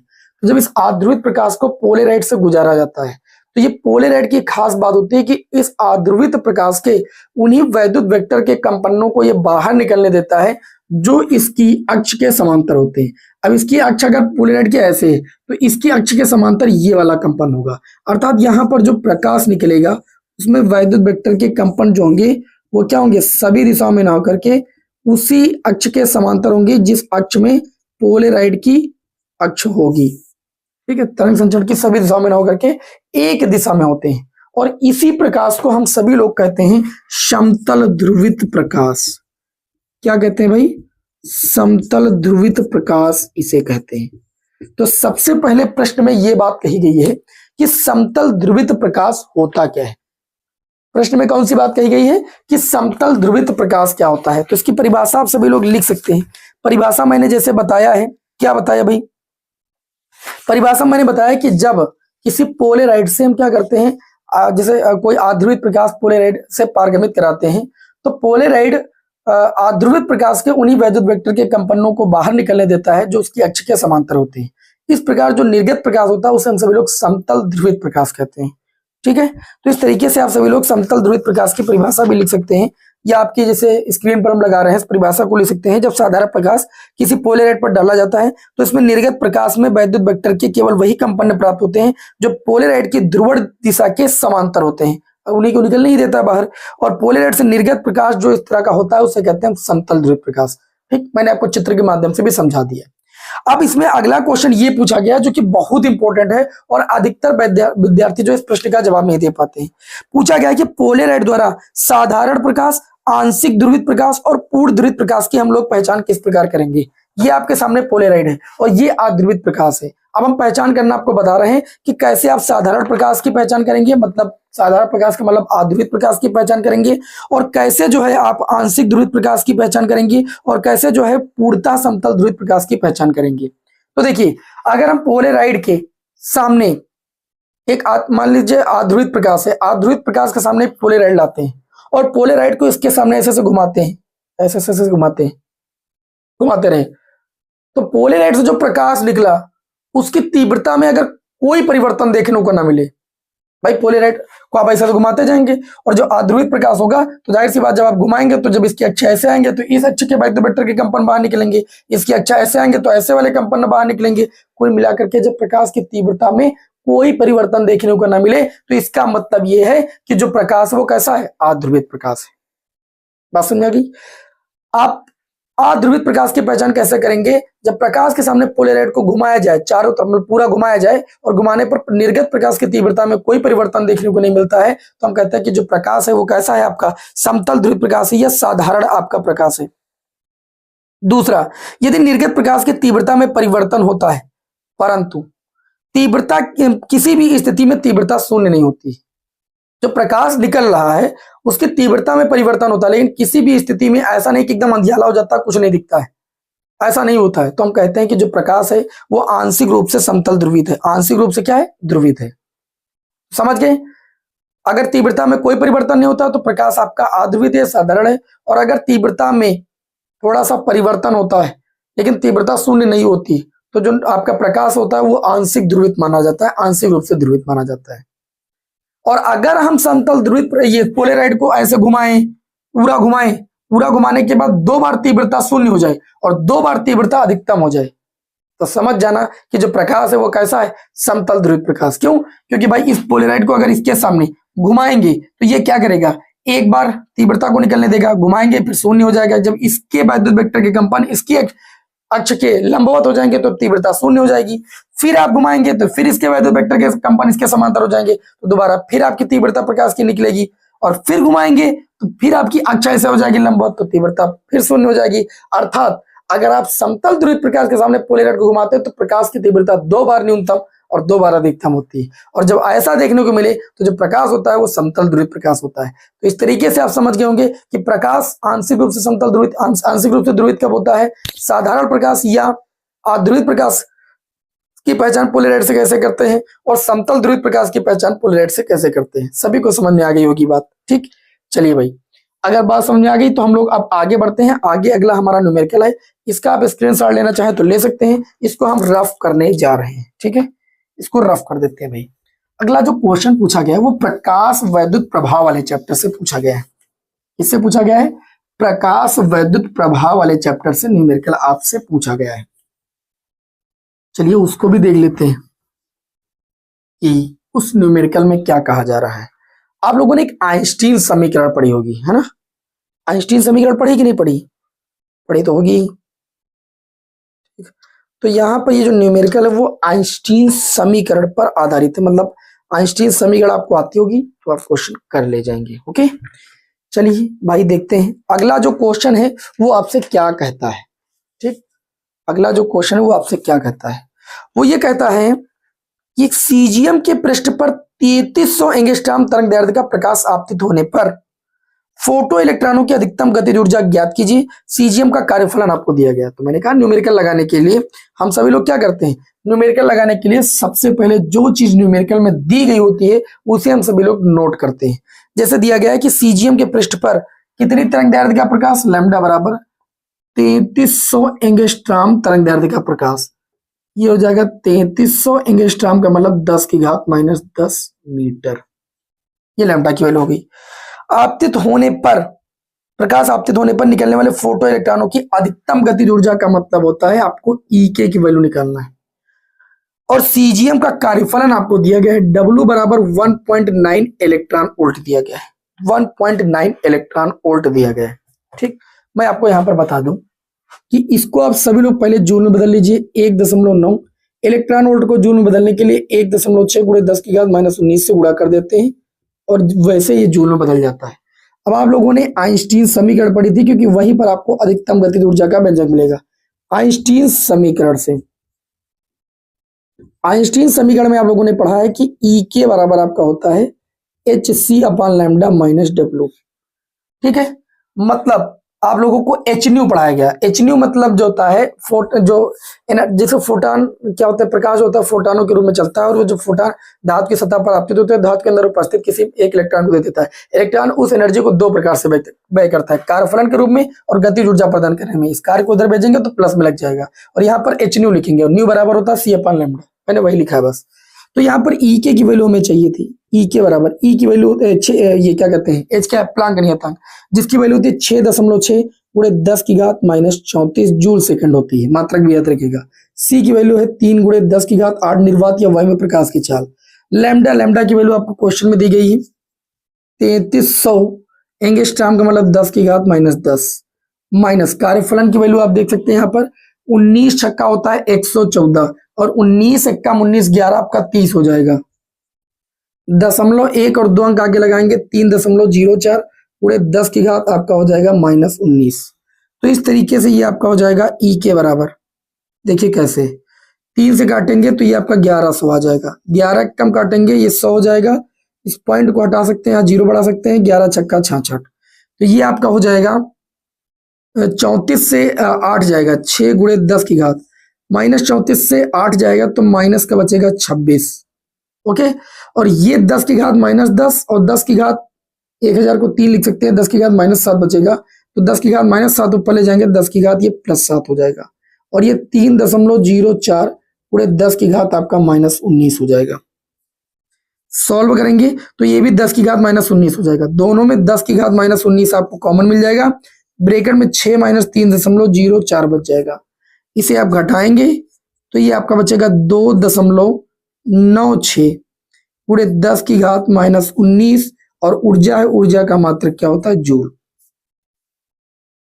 कैलकुलेशन करना अगर आपको आता है तो आप सभी लोगों को न्यूमेरिकल लगाने में कोई दिक्कत नहीं होगी, ये मैं आप सभी लोगों को विश्वास दिलाता हूं। आगे चलिए हम लोग बढ़ते हैं अगले क्वेश्चन पर। इसका स्क्रीनशॉट लेना तो ले सकते हैं। तो अगले क्वेश्चन में देखिए क्या बोला जा रहा है। अगला जो क्वेश्चन इसमें ये बोला जा रहा है कि आवेशित, ये क्वेश्चन देखिए 5 नंबर का है, 3 नंबर वाले सॉल्व हो गए। अब जो क्वेश्चन आप लोगों को हम सॉल्व कराने जा रहे हैं इतनी टाइम, 5 नंबर वाला प्रश्न या 5 नंबर वाले प्रश्न। पहला प्रश्न लेते हैं। इसमें यह कहा गया कि आवेशित संधारित्र की स्थितिज ऊर्जा का व्यंजक प्राप्त कीजिए। आपको एक चीज बता दें, आवेशित संधारित्र की स्थितिज ऊर्जा तो सब कोई जानता है, और इसका व्यंजक भी मैंने आपको निकलाया है। शॉर्ट में आपको बता देते हैं कैसे हम निकालेंगे। किसी चालक को आवेशित करने में, आवेशित करने का मतलब मान लीजिए 0 से क्यों आवेश दे रहे हैं, आवेशित करने में किए गए संपूर्ण कार्य को ही उस चालक की, आवेशित चालक की स्थितिज ऊर्जा कहते हैं। तो ध्यान से समझिएगा। तो किसी चालक को आवेशित करने में किए गए संपूर्ण कार्य को, तो सबसे पहले चालक को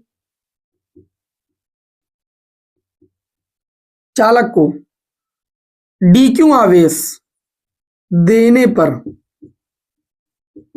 किया गया, हम लोग कार्य निकाले थे, किया गया अल्प कार्य, और अल्प कार्य के बाद जब हमको संपूर्ण कार्य निकालना होता है कहीं पर, तो हम करते हैं समाकलन। तो अल्प कार्य को लिखे थे dw से।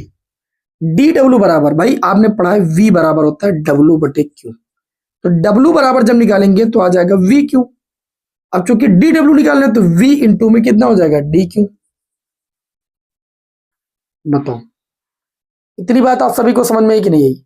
हमें उम्मीद है इतनी बात आप सभी को समझ में आ गई होगी। अब यहां पर देखिए, अगर आपको हम बताएं तो c बराबर आप लोगों ने पढ़ा है q/v, पढ़ा है ना। अगर v बराबर निकालेंगे, चूंकि आपने पढ़ा है v बराबर, अगर v की वैल्यू निकालेंगे तो ये आ जाएगा q/c, तो ये आपका dw बराबर आ जाएगा q/c इंटू में dq।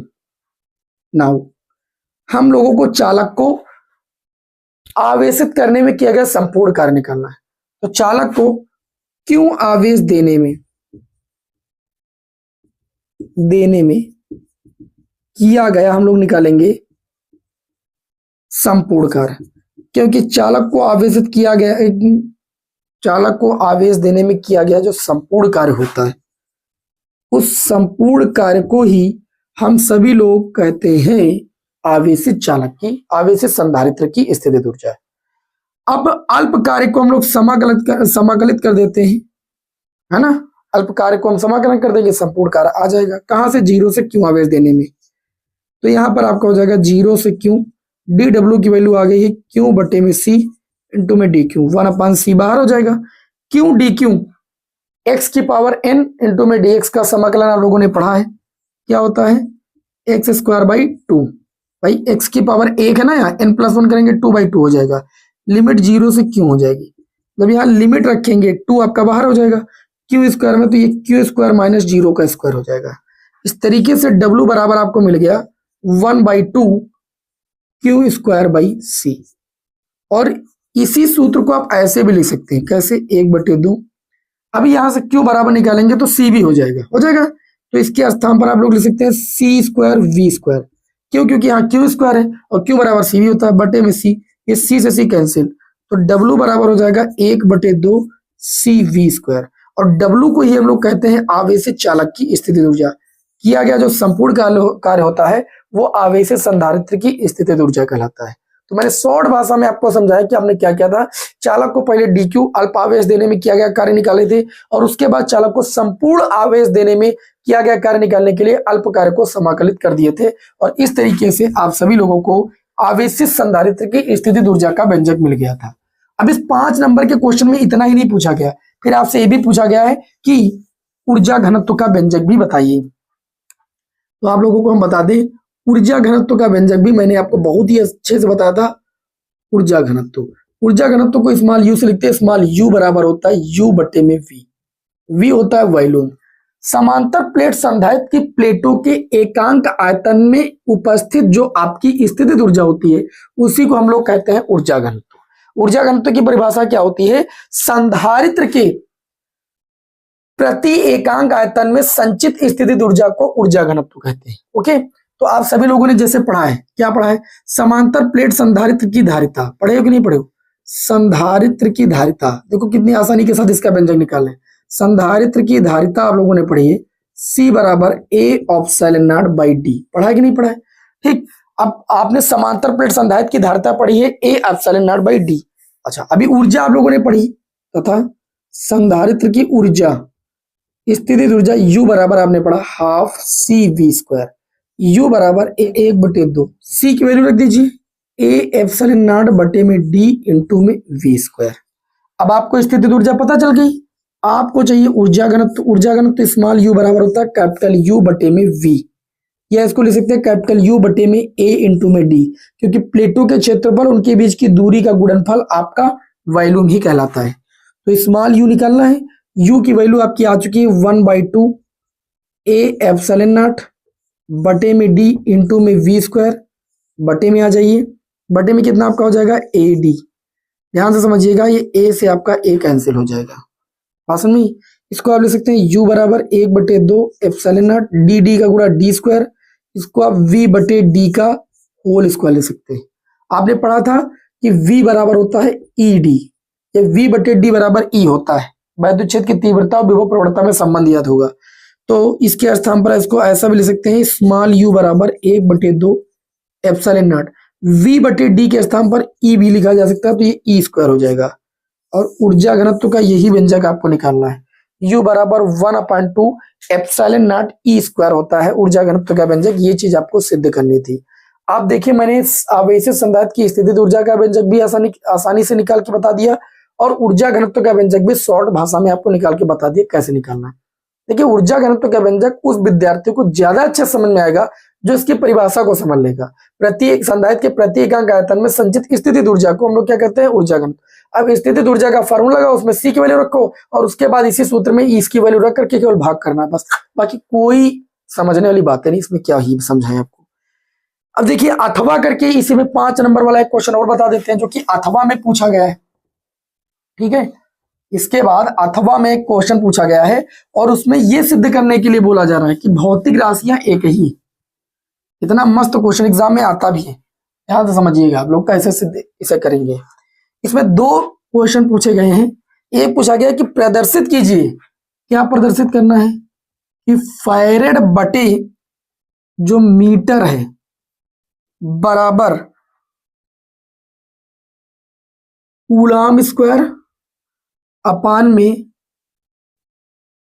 न्यूटन मीटर स्क्वायर, वो बराबर है, मतलब एक ही भौतिक राशि के मात्रक है। और ये किस भौतिक राशि के मात्रक है ये भी दिखाना है।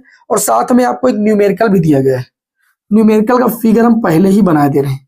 यहाँ पर आपका हो जाएगा 4 माइक्रोफैरड और बहुत ही मस्त न्यूमेरिकल है।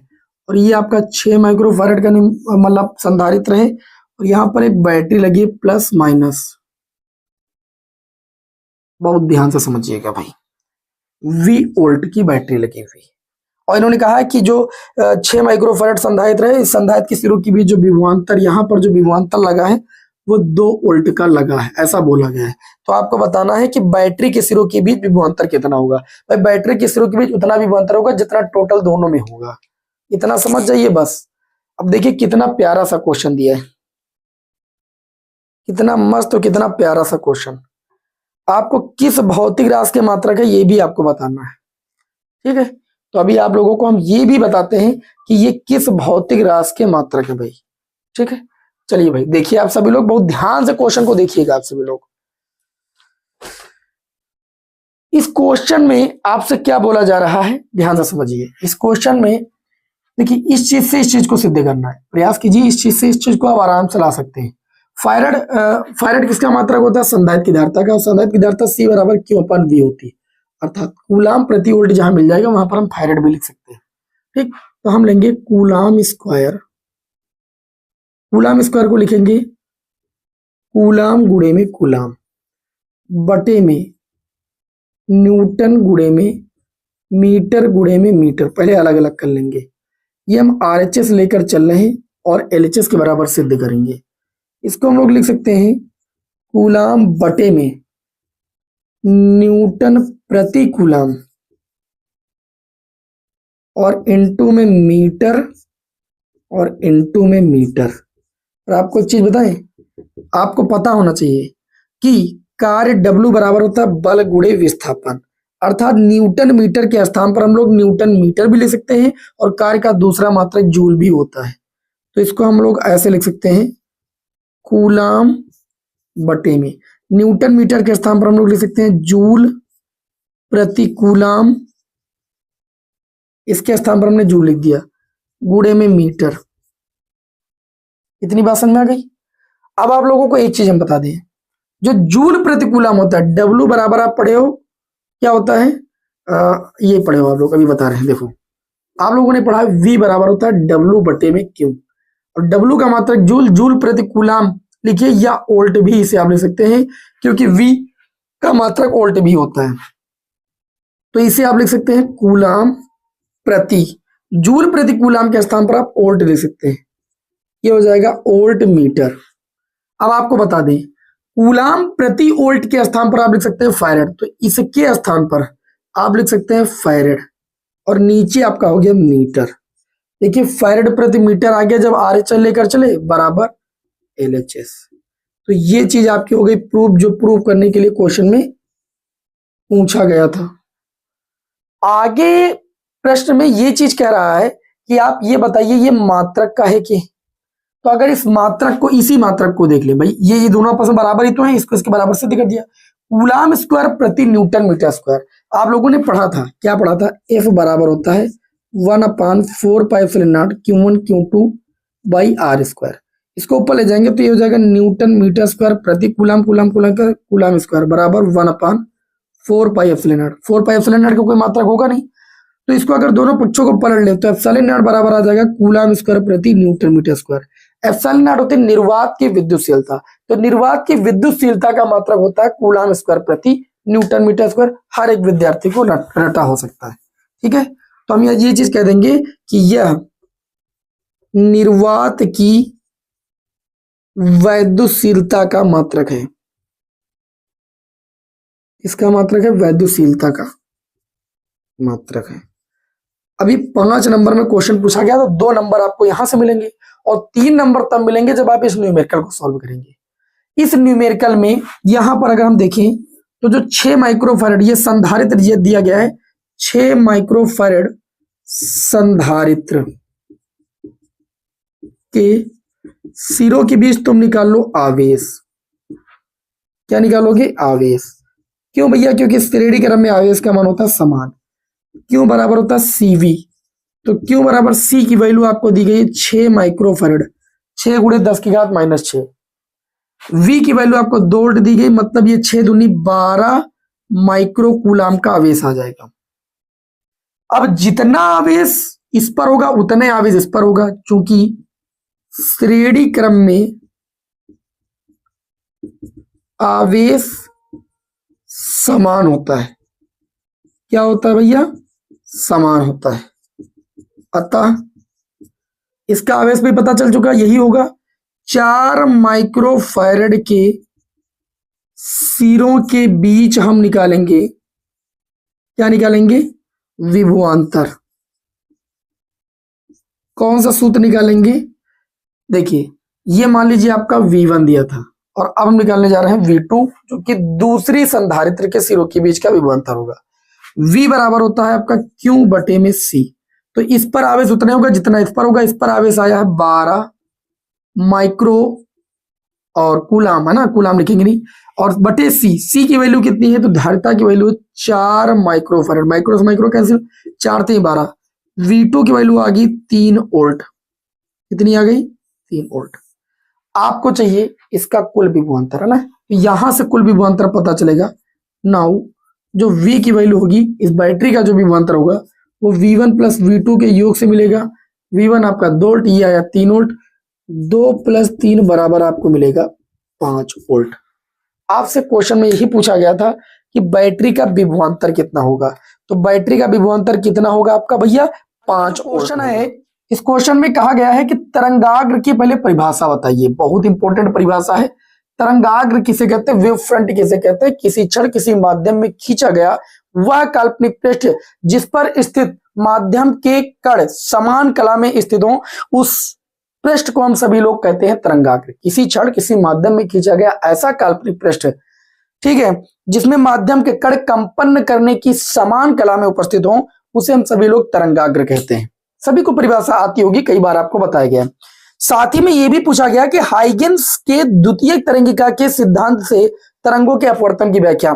सेट नंबर 2 में आप सभी लोगों को मैंने क्वेश्चन बताया था। सेट नंबर 2 में ये आपका था, सेट नंबर 2 में चौथे का गा पार्ट, इसमें भी पूछा गया था तरंगाग्र से क्या अभिप्राय है, क्या समझते हैं, और हाइगेन्स की द्वितीयक तरंगिकाओं के सिद्धांत के आधार पर परावर्तन की व्याख्या। ठीक, अब इसमें अपवर्तन की व्याख्या पूछी गई। तो मैं आप सभी को पता है कि लॉन्ग क्वेश्चन जो है, देखिए सारे क्वेश्चन मैं आपको सॉल्व करा चुका हूं, सारे क्वेश्चन की डिटेल की क्लास पड़ी हुई, लेकिन फिर भी मैं आप लोगों को यहाँ पर मॉडल पेपर सॉल्व करा रहा हूं। तो आप लोगों को क्या करता हूं, ट्रिक से शॉर्ट में आप लोगों को डेरिवेशन समझाने की कोशिश करता हूं। अगर अपवर्तन की व्याख्या की बात करें तो अपवर्तन की व्याख्या कैसे की गई थी, अपवर्तन की व्याख्या में हमें क्या समझना था, एकदम सटीक आपको ये क्वेश्चन हम समझाने वाले हैं। अपवर्तन की व्याख्या में हम लोगों ने बनाया था एक अपवर्तक पृष्ठ। अपवर्तक पृष्ठ का नाम था ZZ-। इसके किसी भी भाग पर पेंट की कलाई नहीं थी, मानते हैं इस बात को? अच्छा, इस पर हम लोगों ने एक समतल तिरछा तरंगाग्र को आपतित किया था। ये आपका समतल तरंगाग्र है और इसका नाम हम लोगों ने इस वेव फ्रंट का नाम दिया था AB। अब ऊपर माध्यम में प्रकाश की चाल को V1 मान लेते हैं। भाई जानते हो अपवर्तन की घटना में क्या होता है, आवृत्ति नहीं बदलती, बाकी सब कुछ बदल जाता है। तो अगर कोई तरंग एक माध्यम से दूसरे माध्यम में जा रही है तो उसका वेग तो बदल जाना ही बदल जाना है। तो इस माध्यम में तो उसका वेग V1 है, ध्यान दीजिएगा। ये तरंगाग्र जो होता है, ये देखिए, ये जो पहली तरंग है, ठीक, तरंगाग्र में ये वाला जो एंगल होता है पूरा 90 डिग्री होता है। अच्छा, ये इस अपवर्तक पृष्ठ पर आपके द्वारा यहाँ पर हम लोग क्या करते हैं, एक नॉर्मल खींच लेते हैं अभिलंब, कारण भाई अपवर्तन की घटना दिखानी हमें। तो समतल जो तिरछा तरंगाग्र AB आपके द्वारा है, उसकी AB तरंग जो है वो अपवर्तक पृष्ठ, ये अपवर्तक पृष्ठ है कि बिंदु A पर जितनी समय होती है उतनी समय दूसरी तरंग जो होती है वो बिंदु B पर होती है। ठीक है, अब बिंदु B पर उपस्थित जो तरंग है वो बिंदु B से चल करके जब ये यहां पहुंचती है, कहां पर, बिंदु B पे से चल करके A' पर जितने समय में पहुंचती है, मान लीजिए T समय में पहुंचती है, उतने समय में ये जो तरंग A होती है, पहली तरंग जो होती है ना, ये क्या होती है, इस अपवर्तक पृष्ठ से अपवर्तित हो चुकी होती है। और हम जानते हैं प्रकाश किरण विरल से सघन माध्यम में जाती है तो वह अभिलंब की ओर ऐसे झुक जाएगी। अब कितना आगे निकल जाएगी, इस चाप को BA' दूरी को लेकर के यहाँ पर हम लोग चाप लगा देते हैं और इसको नाम दे देते हैं B। और बी इसको इससे मिला देंगे, इसको बी डैश नाम दे देते हैं ना, ये बी डैश है। जितने समय टी में, ध्यान दीजिएगा, जितने समय टी में ये दूसरी वाली तरंग बी से चलकर ए डैश पर पहुंचती है, उतने समय में पहली तरंग बिंदु ए पर अपवर्तित होकर के बी डैश पर पहुंच जाती है। मैंने इसीलिए इस चाप से यहां पर, मतलब इस दूरी से चाप लगाया है। अब ध्यान दीजिएगा, ये यहां पर भी अपवर्तन की घटना होगी, जाहिर सी बात है, तो ये भी अभिलंब की वजह से झुक जाएगा, ठीक। और ये वाला जो इंक्लूड को आगे बढ़ा देंगे तो ये जो मिलेगा इसे कहते हैं अपवर्तित तरंगाग्र। क्या कहते हैं भाई? अपवर्तित तरंगाग्र। चित्र में बहुत कुछ नहीं समझना है, बहुत आसान डेरिवेशन है। अब ध्यान से समझिएगा भाई, ये अभिलंब है, ये आपतित किरण, इसके बीच आपतन कोण आई बनेगा। ये हमने कहा ये पूरा कोण 90 डिग्री होता है, तरंगाग्र में आप लोगों ने पढ़ा है। तो अगर ये पूरा कोण 90 डिग्री होगा तो ये वाला कोण जो हो जाएगा वो 90 माइनस आई हो जाएगा। ओके, उसी हिसाब से देखिए ये अभिलंब है इस पृष्ठ पर, ठीक है। तो अगर ये कोण 90 माइनस आई है तो 100% ये आई हो जाएगा, तभी दोनों कोणों का योग 90 होगा। ये कोण पता चल गया। अब इसी तरीके से यहां पर ये अभिलंब है, ये अपवर्तित किरण, इसके बीच कोण कौन सा बनेगा? अपवर्तन कोण आर बनेगा। अगर ये आर बनेगा तो ये 100 90 माइनस आर हो जाएगा, जैसे भी ऊपर मैंने बताया। और ये 90 माइनस आर हो गया तो ये अभिलंब इसके ऊपर है, तो ये वाला कोण आपका आर हो जाएगा। अब चित्र में अगर आपने इतनी बात समझ ली, दूसरे माध्यम में प्रकाश की चाल को V2 मान लेते हैं, ठीक है। तो आपको करना क्या है? बस सिंपली कुछ नहीं करना, त्रिभुज ए बी ए डैश ले लेना है, ए बी ए डैश में, और ये एक समकोण त्रिभुज है, याद रखिएगा। क्यों? क्योंकि ये एंगल जो होता है 90 डिग्री होता है। अब इसमें ले लेंगे हम लोग साइन आई, साइन थीटा बराबर होता है लंब बटे कड़। 90 डिग्री के सामने भुजा लंब हो जाएगी ए डैश, है ना। 90 डिग्री के सामने भुजा कड़ कहलाती है। कोण के सामने भुजा लंब हो जाएगी बी ए डैश, और बटे में आपका हो जाएगा कड़ ए डैश। बी ए डैश दूरी की बात करें तो दूरी बराबर होता है चाल गुणे समय, और पहले माध्यम में चाल v1 और समय लग रहा है t, और बटे में हो जाएगा ए डैश। इसको हम लोग मान लेते हैं समीकरण 1। देखो अपवर्तन की व्याख्या कितनी आसान है। पुनः हम सभी लोग क्या करते हैं? त्रिभुज ले लेते हैं समकोण A B dash A dash, A B dash A dash में सूत्र लगा देंगे साइन आर। साइन थीटा बराबर होता है लंब बटे कड़, आर के सामने भुजा लंब हो जाएगी ए बी डैश, बटे में कड़ की बात करें तो ये आपका हो जाएगा ए डैश। ए बी डैश की बात करें, दूसरे माध्यम में चाल V2 है और समय t लग रहा है, तो ए बी डैश की दूरी हो जाएगी V2t, और बटे में हो जाएगा ए डैश। समीकरण 2 मानेंगे, और सिंपली करना क्या है? समीकरण 1 भागे 2 कर देना है।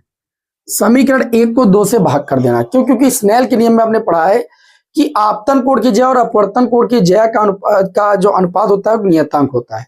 तो मैं बता दूं, जब आप यहां पर भाग करेंगे तो ये साइन आई बटे में साइन आर बराबर साइन आई की वैल्यू हो जाएगी V1t बटे में ए डैश, और साइन आर की वैल्यू हो जाएगी V2t बटे में ए डैश। ए डैश से ए डैश कैंसिल, और ये t से t कैंसिल, ये आ जाएगा साइन आई और बटे में साइन आर बराबर V1 बटे में V2। ये बस वेग के पदों में आया है, लेकिन ये भी स्नेल का नियम ही है। ये भी क्या है? स्नेल का नियम, मैंने आपको बताया था, अपवर्तन संबंधी दूसरा नियम। तो आप कहेंगे यही स्नेल का नियम है, स्नेल का नियम है, ठीक। तो इस तरीके से हम लोगों ने क्या किया? देखो, पहला जो नियम है अपवर्तन का, आपतित और अपवर्तित और अभिलंब तीनों एक तल में आपको दिख रहे हैं। दूसरा ये है, तो मैंने सिद्ध कर दिया। इस तरीके से अपवर्तन की व्याख्या हो जाती है, और ये बहुत आसान क्वेश्चन था, ठीक। शॉर्ट में मैंने बताया। अच्छा, परावर्तन में क्या करते हैं? साइन आई निकालते हैं, साइन आर निकालते हैं। इसमें परावर्तित तरंगाग्र प्राप्त होता है, साइन आई बराबर साइन आर दिखाते हैं, एंगल आई को आर के बराबर दिखा देते हैं, आपतन कोण परावर्तन कोण के बराबर होता है, तो वहां पर परावर्तन की व्याख्या हो जाती है। कितना सिंपल है भैया। चलिए आगे बढ़ते हैं भाई। अब यहां पर बात करेंगे, इसमें देखिए 7वें क्वेश्चन में अथवा पार्ट में भी एक क्वेश्चन लगा है। तो इसमें फायदा यही है, जो मैं आप लोगों को क्वेश्चन सॉल्व कराता हूं, इसमें फायदा आपका ये है कि एक लॉन्ग क्वेश्चन की जगह आप सभी लोग 2 सीख जाते हैं। चलिए भाई, अथवा वाला पार्ट भी देख लेते हैं। और अथवा वाले पार्ट में देखिए आपसे एक न्यूमेरिकल पूछा गया है, जो कि खगोलीय दूरदर्शी, ठीक, दूरदर्शी का न्यूमेरिकल है भैया। और दूरदर्शी में मैंने आपको न्यूमेरिकल जब कराया तो मैंने बताया है कि आपको फार्मूला आना बहुत जरूरी है। जैसे इसमें कहा है, इन्होंने क्या कहा है कि एक दूरदर्शी के अविदृश्यक व नेत्रिका लेंसों की फोकल दूरी। भैया जो दूरदर्शी होती है उसका जो अविदृश्यक लेंस होता है बड़े द्वारक का, और ये नेत्रिका लेंस छोटे द्वारक का होता है। तो अविदृश्यक लेंस की फोकस दूरी को FO से, क्योंकि ऑब्जेक्टिव लेंस बोलते हैं, और नेत्रिका लेंस की फोकस दूरी को FE से लिखते हैं। FO की वैल्यू इन्होंने कहा है कि 40 सेंटीमीटर है और FE की वैल्यू इन्होंने कहा है 4 सेंटीमीटर है, ऐसा ही बोला है। अभिदृश्यक लेंस के सामने एक वस्तु को रखा जाता है और चूंकि अभिदृश्यक लेंस के सामने है तो वस्तु की दूरी U0 हो जाएगी या UO बोल सकते हो, ठीक है। और वो 200 सेंटीमीटर आगे रखी है तो निगेटिव हो जाएगा आपका। अब हम लोग क्या करेंगे, पहले ये चीज डिसाइड करेंगे कि जो 200 सेंटीमीटर दूर आगे वस्तु रखी है उसका प्रतिबिंब ये अभिदृश्यक लेंस बनाता कहां पर है, कितनी दूरी पर। तो हम लोग लिखेंगे 1/f बराबर 1/v माइनस 1/u लेंस सूत्र पढ़े हो, लेकिन ओ लगाने का मतलब है हम अभिदृश्यक लेंस के लिए बात कर रहे हैं। तो ये हो जाएगा 1/FO की वैल्यू है 40, 1/V0 की वैल्यू पता नहीं है, U0 की वैल्यू है 200, वो भी माइनस का, माइनस सूत्र वाला है, प्लस हो गया। इसको इधर ले आओ तो ये 1/40 ये आ जाएगा माइनस 1/200 बराबर 1/V0। हम 200 LCM ले लेंगे, 4 पंचे होता है 20 माइनस 5 कम 5 और ये 1 हो जाएगा बराबर 1/V0। ये आपका 4/200 बचेगा बराबर 1/V0। 4 पंचे 20 गुणा करोगे तो V0 की वैल्यू आपकी आ जाएगी 50 सेंटीमीटर। मतलब हम ये कह सकते हैं कि जो अभिदृश्यक लेंस है इस 200 सेंटीमीटर आगे जो दूर वस्तु रखी है उसका प्रतिबिंब कितनी दूरी पर बनाएगी, मान लीजिए यहां पर बनाएगी। फिर हम लोग क्या करते हैं, इसमें एक दंतुर चक्र व्यवस्था होती है जिसके माध्यम से हम लोग क्या करते हैं, जो इस अभिदृश्यक लेंस द्वारा यहाँ पर प्रतिबिंब बन रहा होता है, इस प्रतिबिंब को हम लोग क्या करते हैं, इसके फोकस और प्रकाशिक केंद्र के बीच लाने का प्रयास करते हैं। कारण क्योंकि उत्तल लेंस की छठवीं स्थिति कहती है कि वस्तु जब अगर हमारी फोकस और प्रकाशिक केंद्र के बीच स्थित होगी तभी प्रतिबिंब आभासी सीधा और बड़ा बनेगा। तो अगर हमको आभासी सीधा बड़ा प्रतिबिंब प्राप्त करना होता है तो हम लोग क्या करते हैं, इस लेंस को आगे बढ़ाते हैं और इसके द्वारा जो प्रतिबिंब बनता है उस प्रतिबिंब को क्या करते हैं, इस लेंस के फोकस और प्रकाशिक केंद्र के बीच लाते हैं, क्योंकि इसके द्वारा जो प्रतिबिंब बनता है ये उस लेंस के लिए आभासी वस्तु का कार्य करता है। और फिर क्या करता है, ये ऐसे ऐसे आ जाती है और ऐसे दोनों किरणों को मिलाकर के यहाँ पर प्रतिबिंब बनाते हैं। बात समझ में आई कि नहीं समझ में? तो इस तरीके से देखिए इस प्रश्न में पूछा क्या गया है, इसमें पूछा गया था कि आवर्धन क्षमता बताइए, इसकी कोई कंडीशन तो दी नहीं है कि अंतिम प्रतिबिंब स्पष्ट दृष्टि की न्यूनतम दूरी पर बनता है या अनंत पर बनता है। तो दूरदर्शी की आवर्धन क्षमता होती है आपकी FO/FE। तो M बराबर FO की अगर बात करें, मतलब अभिदृश्यक लेंस की फोकस दूरी की बात करें तो 40 सेंटीमीटर, नेत्रिका लेंस की फोकस दूरी की बात करें 4 से 40 को काट देंगे तो ये आपका आ जाएगा 10। आवर्धन क्षमता का भैया कोई मात्रक नहीं होता, इस बात का ध्यान रखिएगा।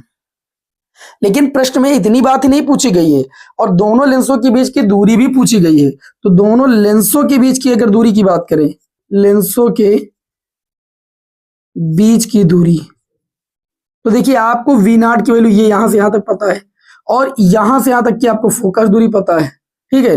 तो आप लेंसों के बीच की दूरी निकालेंगे V0 प्लस FE से। अब आप सोच रहे होंगे कि ये वस्तु, ये जो प्रतिबिंब बन रहा है वो तो इसके अंदर ही होना चाहिए, अंदर होगा, लेकिन जितना आप अंदर प्रतिबिंब ले जाएंगे उतनी दूरी फोकस को भी तो इधर ही करेंगे। कुल मिलाकर के FE और V0 की वैल्यू को जब जोड़ लेंगे तो आपको दोनों लेंसों के बीच की दूरी पता चल जाएगी। V0 की वैल्यू अभी आपने निकाला है 50 सेंटीमीटर और नेत्रिका लेंस की फोकस दूरी आपको 4 दी गई, टोटल जोड़ लेंगे तो 54 सेंटीमीटर मिल जाएगा। तो इस प्रश्न में पूछा गया था कि आवर्धन क्षमता कितनी होगी, तो वो आपकी 10 होगी और लेंसों की फोकस दूरी कितनी होगी, लेंसों के बीच की दूरी कितनी होगी, तो 54 सेंटीमीटर हो जाएगी। कोई समस्या? कोई समस्या नहीं। चलिए भाई, अब हम सभी लोग, आप लोगों को देखिए क्लास पसंद आ रही होगी, जब आप लगातार क्लास में बनेंगे तो जरूर अच्छा लगेगा। इतना आसान भाषा में मैं आपको समझाने की कोशिश करता हूं। चलिए भाई आगे बढ़ते हैं, वीडियो को लाइक जरूर कर दीजिए, ठीक है। आगे बढ़ते हैं और अगला जो क्वेश्चन दिया गया है इसमें बोला गया हाइड्रोजन परमाणु के लिए बोहर की अवधारणाएं लिखिए। देखिए बोहर की 3 परिकल्पनाएं हैं। बोहर की परिकल्पनाएं हर एक विद्यार्थी को रटा होना चाहिए। बोहर की अवधारणाएं या परिकल्पनाएं आप बोल सकते हैं, कल्पनाएं। इस क्वेश्चन में 2-3 बातें आपसे पूछी गई, लॉन्ग क्वेश्चन है 5 नंबर की, कि बोहर की परिकल्पनाएं क्या होती है। देखिए रदरफोर्ड के परमाणु मॉडल में जो कमियां पाई उन कमियों को दूर किसने किया, बोहर साहब ने किया। तो बोहर साहब ने उनके लिए 3 परिकल्पनाओं को दिया। पहली परिकल्पना में उन्होंने कहा कि इलेक्ट्रॉन केवल उन्हीं कक्षाओं में घूम सकते हैं जिनमें उनका कोणीय संवेग h/2π का पूर्ण गुणज हो। अर्थात कोणीय संवेग को mvr से लिखते हैं, ये किसके बराबर होगा, NH/2π के बराबर होगा। ये पहला नियम था। जहां पर इन्होंने ये चीज बताया कि जो मुख्य एन है, मुख्य क्वांटम संख्या है 1 2 3 4 5। अर्थात उनका कहने का मतलब ये था कि इलेक्ट्रॉन केवल उन्हीं कक्षाओं में घूमेंगे जिनमें उनका कोणीय संवेग h/2 का पूर्ण गुणज होगा, उसी में वो घूम सकते हैं, और उन कक्षाओं को हम कहते हैं स्थायी कक्षाएं। क्या कहते हैं? स्थायी कक्षाएं कहते हैं। बात इतनी समझ में आई कि नहीं? फिर आगे अगर हम लोग यहां पर समझने की कोशिश करेंगे तो देखिए इन्होंने एक चीज और बताई थी। क्या बताई थी? इन्होंने अपने परमाणु मॉडल में ये बात भी बताई थी कि जो स्थायी कक्षाओं में इलेक्ट्रॉन घूमते हैं, स्थायी कक्षाओं में घूमते समय इलेक्ट्रॉन जो होते हैं वो ऊर्जा का उत्सर्जन नहीं करते हैं। क्या करते हैं भाई? ऊर्जा का उत्सर्जन नहीं करते हैं। अर्थात जो परमाणु का स्थायित्व है वो बना रहता है। ठीक है, स्थायी कक्षाओं में आप लोग लिख सकते हैं, स्थायी कक्षाओं में इलेक्ट्रॉन घूमते तो हैं, में घूमते समय ऊर्जा का उत्सर्जन नहीं करते। ये बोहर साहब की नहीं करते, दूसरी परिकल्पना थी। ठीक, अर्थात परमाणु का स्थायित्व बना रहता है। तीसरी परिकल्पना जो उन्होंने दी वो क्या दी? तीसरी परिकल्पना में उन्होंने कहा कि जब इलेक्ट्रॉन को कहीं बाहर से एनर्जी मिल जाती है तो इलेक्ट्रॉन उस एनर्जी को ग्रहण करके निम्न कक्षा से उच्च कक्षा में जाता है और 10⁻⁸ सेकंड रुकने के पश्चात ना अपनी कक्षा में वापस आ जाता है। तो इस स्थिति में फॉर्मूला निकाला गया था, उन कक्षाओं की ऊर्जाओं का जो अंतर होता है वो किसके बराबर होता है? hν के बराबर होता है। इसके बराबर होता है? hν के बराबर होता है। ये बोहर साहब की तीसरी परिकल्पना थी। किसकी परिकल्पना थी? बोहर साहब की तीसरी परिकल्पना थी। यहां से अगर न्यू की वैल्यू हम निकालेंगे तो E2 माइनस E1 बटे में कितना मिलेगा? H। जहां E2 थी उच्च कक्षा की ऊर्जा और E1 थी प्रथम कक्षा की ऊर्जा। मतलब सीधी सी बात है, बोहर साहब ने अपनी परिकल्पना नंबर 3 में बताया कि जब इलेक्ट्रॉन को कहीं बाहर से एनर्जी मिल जाती है तो उस एनर्जी को ऑब्जॉर्ब करके वह निम्न कक्षा से उच्च कक्षा में चला जाता है और 10⁻⁸ सेकंड रुकने के बाद पुनः उसी कक्षा में वापस आ जाता है। ठीक है, तो अगर ऊर्जाओं का अंतर, कक्षाओं की ऊर्जाओं का अंतर E2 माइनस E1 से हम प्रदर्शित करें तो E2 माइनस E1 किसके बराबर होगा? hν के बराबर होगा। बात समझ में आ गई कि नहीं समझ में आ गई? तो ये बोहर साहब की तीसरी परिकल्पना थी। लेकिन इतना इस क्वेश्चन में आपको नहीं करना है, इसके अलावा भी आपसे कहा गया है कि जो इलेक्ट्रॉन नाभिक के चारों ओर चक्कर लगाते हैं, ठीक है, वृत्ताकार पांख पर जो चक्कर लगाते हैं स्थायी कक्षाओं में, उनके लिए आपको क्या करना है? ये सिद्ध करना है कि परमाणु की कक्षीय त्रिज्या r जो होती है मुख्य क्वांटम संख्या n के वर्ग के अनुक्रमानुपाती होती है। मतलब आपको यहां पर ये सिद्ध करना है r अनुक्रमानुपाती n²। ये डेरिवेशन आपको करना है, तब जाकर के भैया आपको 5 नंबर मिलेंगे, ऐसे 5 नंबर नहीं मिलेंगे, ऐसा प्रश्न का कहना है। ठीक है, तो चलिए हम सभी लोग सिद्ध करते हैं कि r जो होता है वो कैसे n² के समानुपाती होता है। बहुत अच्छे से यहां पर समझेंगे। देखिए आप सभी को पता है कि जो इलेक्ट्रॉन नाभिक के चारों ओर चक्कर लगाते हैं तो उनके बीच वैद्युत आकर्षण बल कार्य करेगा। क्यों? क्योंकि भैया नाभिक होगा धनावेश और चारों ओर जो चक्कर लगा रहे हैं वो होंगे इलेक्ट्रॉन ऋणावेश। तो धनावेश ऋणावेश के बीच कैसा वैद्युत आकर्षण बल कार्य करता है? आकर्षण बल कार्य करता है। और कूलाम के नियम से अगर उस बल की बात करें तो वह बल आपका हो जाएगा वैद्युत बल 1/4πε0। दोनों आवेशों का मल्टीप्लाई, नाभिक का आवेश Zd हो जाएगा, इलेक्ट्रॉन का आवेश E हो जाएगा और उसके बीच की दूरी जो हो जाएगी वो नाभिक की त्रिज्या हो जाएगी। ठीक, तथा अब चूंकि वृत्तीय पथ पर उतनी टाइम वो इलेक्ट्रॉन गति करते हैं नाभिक के चारों ओर, तो उनके बीच कार्य करने वाला जो अभिकेंद्र बल होगा वो कहां से प्राप्त होगा? इसी से तो प्राप्त होगा। तो अर्थात जो अभिकेंद्र बल हो जाएगा वो कितना हो जाएगा? mv²/r। और ये अभिकेंद्र बल इसी वैद्युत आकर्षण बल से प्राप्त होगा। इसको हम मान लेंगे समीकरण 1। तथा अभी आप लोगों ने पढ़ा कि जो कोणीय संवेग mvr होता है वो nh/2π के बराबर होता है। ठीक है, होता है ना। इसको मान लेंगे हम लोग समीकरण 2 और सिंपल सा क्या करेंगे? समीकरण 1/2 करेंगे, लेकिन 2 का स्क्वायर कर देंगे। तो समीकरण 1 में आपका हो जाएगा mv²/r और समीकरण 2 के LHS में हो जाएगा m²v²r² बराबर, ये आपका हो जाएगा 1/4πε0 Ze² बटे में r, पूरे के बटे में आ जाइए तो ये आपका हो जाएगा nh/2π। इसका करना है स्क्वायर क्योंकि दूसरी समीकरण का स्क्वायर किया गया है, तो ये आपका हो जाएगा n² एच स्क्वायर अपान में 4 पाई स्क्वायर, 2 का स्क्वायर 4, पाई का स्क्वायर पाई स्क्वायर। अब काटिए भाई, m से एक m कैंसिल, v स्क्वायर से v स्क्वायर कैंसिल, ठीक है, और कुछ कैंसिल होगा, कैंसिल करते हैं, ये r से ये r आपका कैंसिल हो जाएगा, यहीं पर कैंसिल हो जाता, ठीक। तो ऊपर बचेगा आपका कितना, ऊपर आपका कुछ नहीं बचेगा, एक बचेगा, नीचे कितना बचेगा, एक m बचेगा, r स्क्वायर बचेगा। यहां पर काटिए भाई, क्या कटेगा, ये 4 पाई से 4 पाई कैंसिल हो जाएगा, एक पाई बचेगा और पाई ऊपर चला जाएगा, तो पाई जेड ई स्क्वायर बटे में आपका बचेगा एन स्क्वायर, आपका बचेगा एस स्क्वायर, आपका बचेगा एप्सिलॉन नॉट। कोई समस्या बताइए भाई, इतना ही तो बचेगा, एन स्क्वायर एच स्क्वायर, ये पाई ऊपर चला गया, ओके ओके, कोई दिक्कत नहीं। अब दोनों पक्षों को पलट देंगे तो ये हो जाएगा एम आर स्क्वायर बराबर, ये ऊपर चला जाएगा N square H square epsilon naught बटे में pi Z E square, okay. यहां पर ध्यान से देखिए, तो m क्या अनुक्रमानुपाती नियतांक, इस m को हम इधर ले जा सकते हैं, तो ये m पाई बन जाएगा, पाई नियतांक, जेड नियतांक, ई नियतांक, ये सब नियतांक है, कुल मिलाकर के हम इसको कह सकते हैं कि देखिए यहां पर आर स्क्वायर, एक आर भी कैंसिल होना चाहिए, शायद वही कहीं पर मिस्टेक कर रहा है, कहां पर मिस्टेक कर रहा है देखते हैं भी हम, कहां पर गलती हुई है। इसका मैंने वर्ग किया है M V square by R, देखिए कहां पर गड़बड़ी हुई है, कहां पर गड़बड़ी हुई है। अच्छा, यहां पर दूरी का वर्ग होता है ना, ये गड़बड़ी हुई है, तो दूरी का वर्ग करेंगे तो एक आर बच जाएगा, और जब एक आर बच जाएगा तो एक आर बचेगा कहाँ, एक आर कहाँ बचेगा, तो आप कहेंगे एक आर जो बचेगा वो नीचे बचेगा, ये आर से एक आर कैंसिल हो जाएगा, तो यहाँ एक आर बचेगा, आप ऊपर ट्रांसफर कर देंगे, तो कुल मिला के आर जो हो जाएगा वो अनुक्रमानुपाती हो जाएगा एन स्क्वायर के, ठीक। जो कक्षीय त्रिज्या होती है तो मुख्य क्वांटम संख्या के वर्ग के क्या होती है, अनुक्रमानुपाती होती है। बताओ क्वेश्चन समझ में आया कि नहीं समझ में आया, हमें उम्मीद है कि आप लोगों को अच्छे तरीके से समझ में आ गया होगा।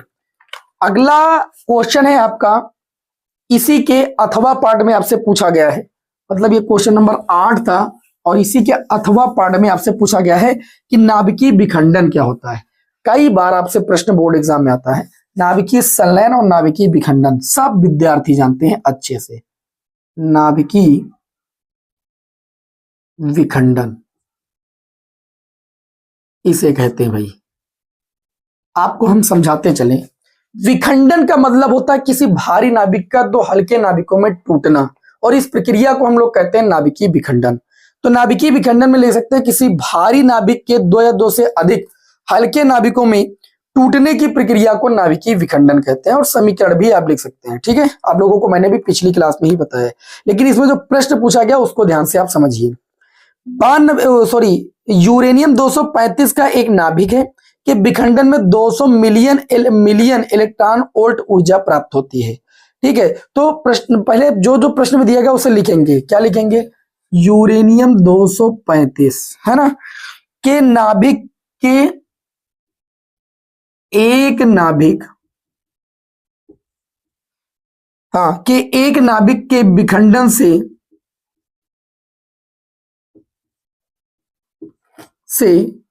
जो आपको प्राप्त ऊर्जा हो रही, प्राप्त ऊर्जा वो आपको मिलियन इलेक्ट्रॉन वोल्ट में दी गई है। कितने मिलियन इलेक्ट्रॉन वोल्ट दी गई है, तो आप कहेंगे 200 मिलियन इलेक्ट्रॉन वोल्ट, इसको आप चेंज कीजिए, 200 मिलियन का मतलब 10 की पावर 6, इलेक्ट्रॉन वोल्ट का मतलब 1.6 गुणे 10 की घात -19, और ये आपका हो जाएगा जूल में। 16 दूना 32, 3.2 और 2 जीरो का मतलब 10 की घात 2, 10 की घात 2, 10 की घात 6, 10 की घात 8, ये हो जाएगा 10 की घात -11, और ये आपका हो गया जूल। पहले इस बात को आप समझिए।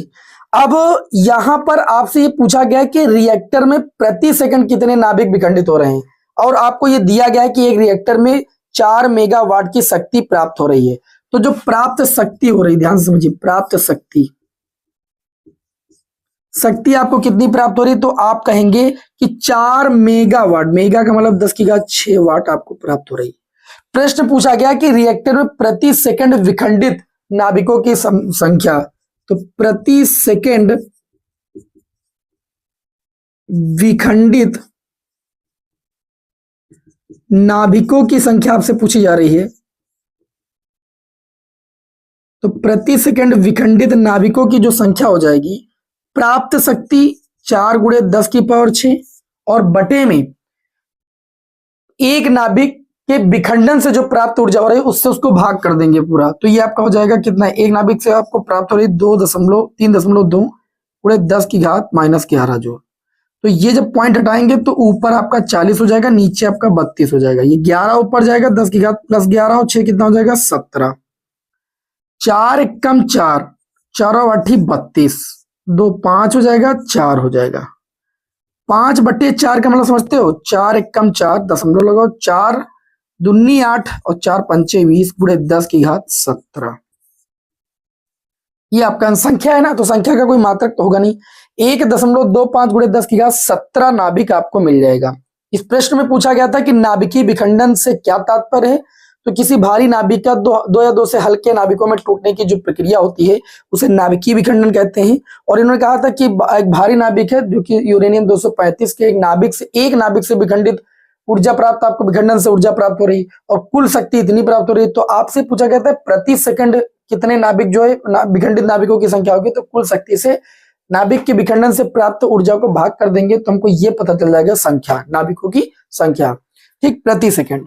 तो ये क्वेश्चन भी आपको समझ में आ गया होगा। अब अगला क्वेश्चन है ठोसों में ऊर्जा बैंड, जो कि एग्जाम में कई बार प्रश्न आ चुका है और हर एक विद्यार्थी को पता है ठोसों में ऊर्जा बैंड, है ना। सभी लोगों को पता है कि किसी भी जब भी ठोस का निर्माण होता है तो परमाणु आपस में मिलते हैं। क्या होता है भाई, परमाणु आपस में मिलते हैं, और जब परमाणु आपस में मिलते हैं तो उनके बीच अन्योन क्रिया होती है, ठीक है। अन्योन क्रिया होने की वजह से क्या होता है, उनके लेयर बन जाती हैं, लेयर जो होती है वो बैंड का रूप ले लेती हैं, जिसे हम सभी लोग ऊर्जा बैंड कहते हैं। क्या कहते हैं भाई, ऊर्जा बैंड कहते हैं। प्रश्न में यही कहा गया है कि ठोसों में ऊर्जा बैंड क्या होते हैं। तो आप साफ तौर पर बता सकते हैं कि जब अनेक परमाणु मिलकर किसी ठोस की रचना करते हैं, कई बार ये बात आप लोगों को, मैंने अभी इसके पहले वाले भी सेट में शायद इसको सॉल्व कराया था कि जब अनेक परमाणु मिलकर किसी ठोस की रचना करते हैं तो इन परमाणुओं के बीच अन्योन क्रियाओं के कारण उनके ऊर्जा स्तरों में विक्षोभ उत्पन्न हो जाता है, जिसके परिणाम स्वरूप प्रत्येक ऊर्जा स्तर जो होता है वो बैंड का रूप ले लेता है, जिसे हम सभी लोग ऊर्जा बैंड कहते हैं। और ऊर्जा बैंड के आधार पर मैंने चालक, आचालक और अर्धचालक की व्याख्या समझाई थी। मैं आप लोगों को एक बार और बता दे रहा हूं। जो चालक की व्याख्या करनी थी तो इसमें यही बताना था कि चालक वे पदार्थ होते हैं जिनमें विद्युत धारा का संचालन किया जा सकता है।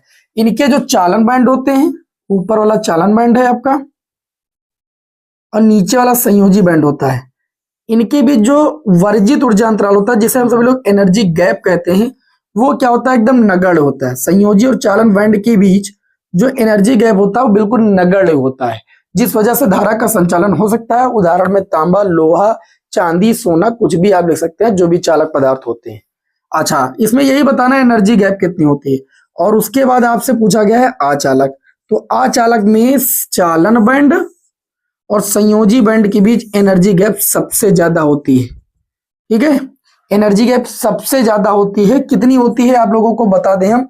तो इस संयोजी बैंड और चालन बैंड के बीच जो एनर्जी गैप होती है, मैंने आप लोगों को बताई थी, वो कही थी कि 3 इलेक्ट्रॉन वोल्ट से भी ज्यादा होती है। हीरे के लिए तो 6 इलेक्ट्रॉन वोल्ट शायद होती है। और अर्धचालक में आप लोगों को मैंने बताया था, अर्धचालक में कि जो चालन बैंड और संयोजी बैंड के बीच एनर्जी गैप होता है वो क्या होता है, थोड़ा सा चालन बैंड से थोड़ा सा ज्यादा होता है, हल्का सा, या आचालक बैंड से कम होता है। और ये एनर्जी गैप आप लोगों को हम बता दें कि 1 इलेक्ट्रॉन वोल्ट के आसपास होता है। इनके बीच जो एनर्जी गैप होता है, एनर्जी गैप, वो 1 इलेक्ट्रॉन वोल्ट के आसपास होता है। किसके किसके बीच, चालन और संयोजी बैंड के बीच। तो जब ताप इनका बढ़ाते हैं, ये चालन बैंड हो गया, इनका संयोजी बैंड नहीं दिखाया था क्या, ये चालन हो गया अर्धचालक का और ये संयोजी हो गया। इसमें ये चालन हो गया और ये हो गया संयोजी बैंड। इनके बीच जो एनर्जी गैप होती है वो लगभग 1 इलेक्ट्रॉन वोल्ट के आसपास होती है। किसमें, अर्धचालक पदार्थों में।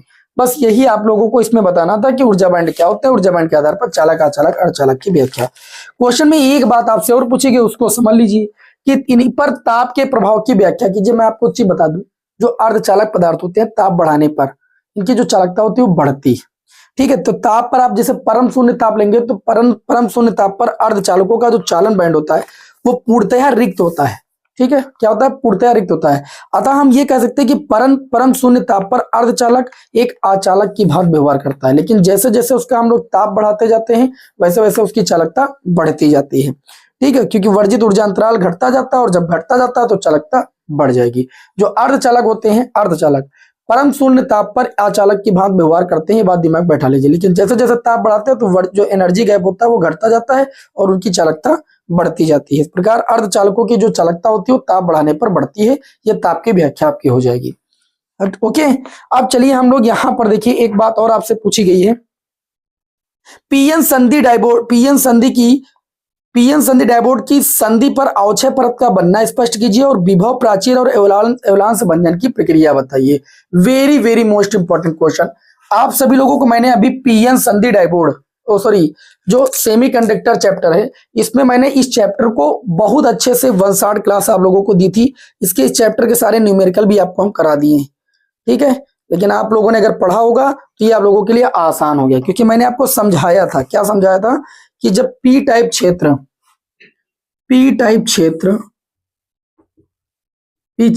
में कोटर होते हैं, ठीक, वो एन टाइप क्रिस्टल से एक विशेष संधि द्वारा मिलते हैं, तो इसे कहते हैं पीएन संधि। लेकिन ये जो पूरी व्यवस्था होती है एक डाइवोर्ड के तरीके से कार्य करती है, इसलिए पीएन संधि डाइवोर्ड कहते हैं।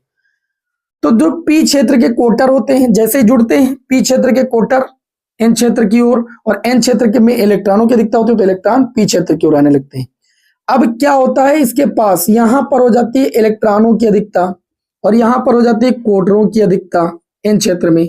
तो जैसे ही पी क्षेत्र के कोटर एन क्षेत्र की ओर, एन क्षेत्र के इलेक्ट्रॉन पी क्षेत्र की ओर आते हैं और ये अपने संयोगी से मिलते हैं, तो वे एक दूसरे का विनाश कर देते हैं, क्योंकि एक दूसरे पर अपोजिट चार्ज होता है। ठीक है, फिर धीरे धीरे क्या होता है, पी क्षेत्र के पास जो है इलेक्ट्रॉनों की अधिकता हो जाती है और एन क्षेत्र के पास कोटरों की अधिकता हो जाती है, जिस वजह से धीरे धीरे यहाँ पर बनने लगती है एक लेयर, जिसे हम सभी लोग कहते हैं अवक्षय परत। क्या कहते हैं, अवक्षय परत। और इसकी कोटि 10⁻⁻6 मीटर कोट की होती है। ठीक, तो इस अवक्षय परत एक ऐसी होती है जिसके अंदर ना तो होल होते हैं और ना तो कोटर होते हैं। तो इनके सिरों पर क्या होता है, देखो इनके सिरों पर एक पोटेंशियल क्रिएट होता है और जिस पोटेंशियल को हम लोग कहते हैं प्राचीर विभव। क्या कहते हैं, प्राचीर विभव। अब क्वेश्चन में यही बात आपसे पूछी गई है। क्या पूछी गई है कि पीएन संधि डायबोर्ड पर अवक्षय परत का बनना समझाइए। तो बहुत आसान शब्दों में अवक्षय परत का बनना आप लोग बता सकते हैं।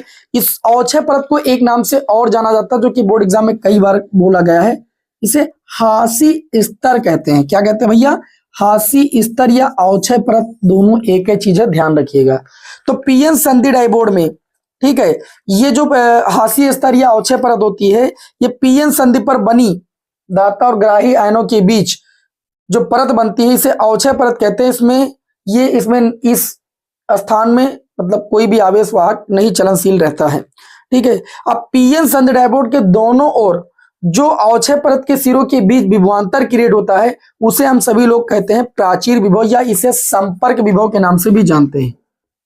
और इसे किस नाम से जानते हैं भैया, संपर्क विभव के नाम से भी जानते हैं। और इसकी वैल्यू 0.1 वोल्ट से 0.5 वोल्ट तक होती है।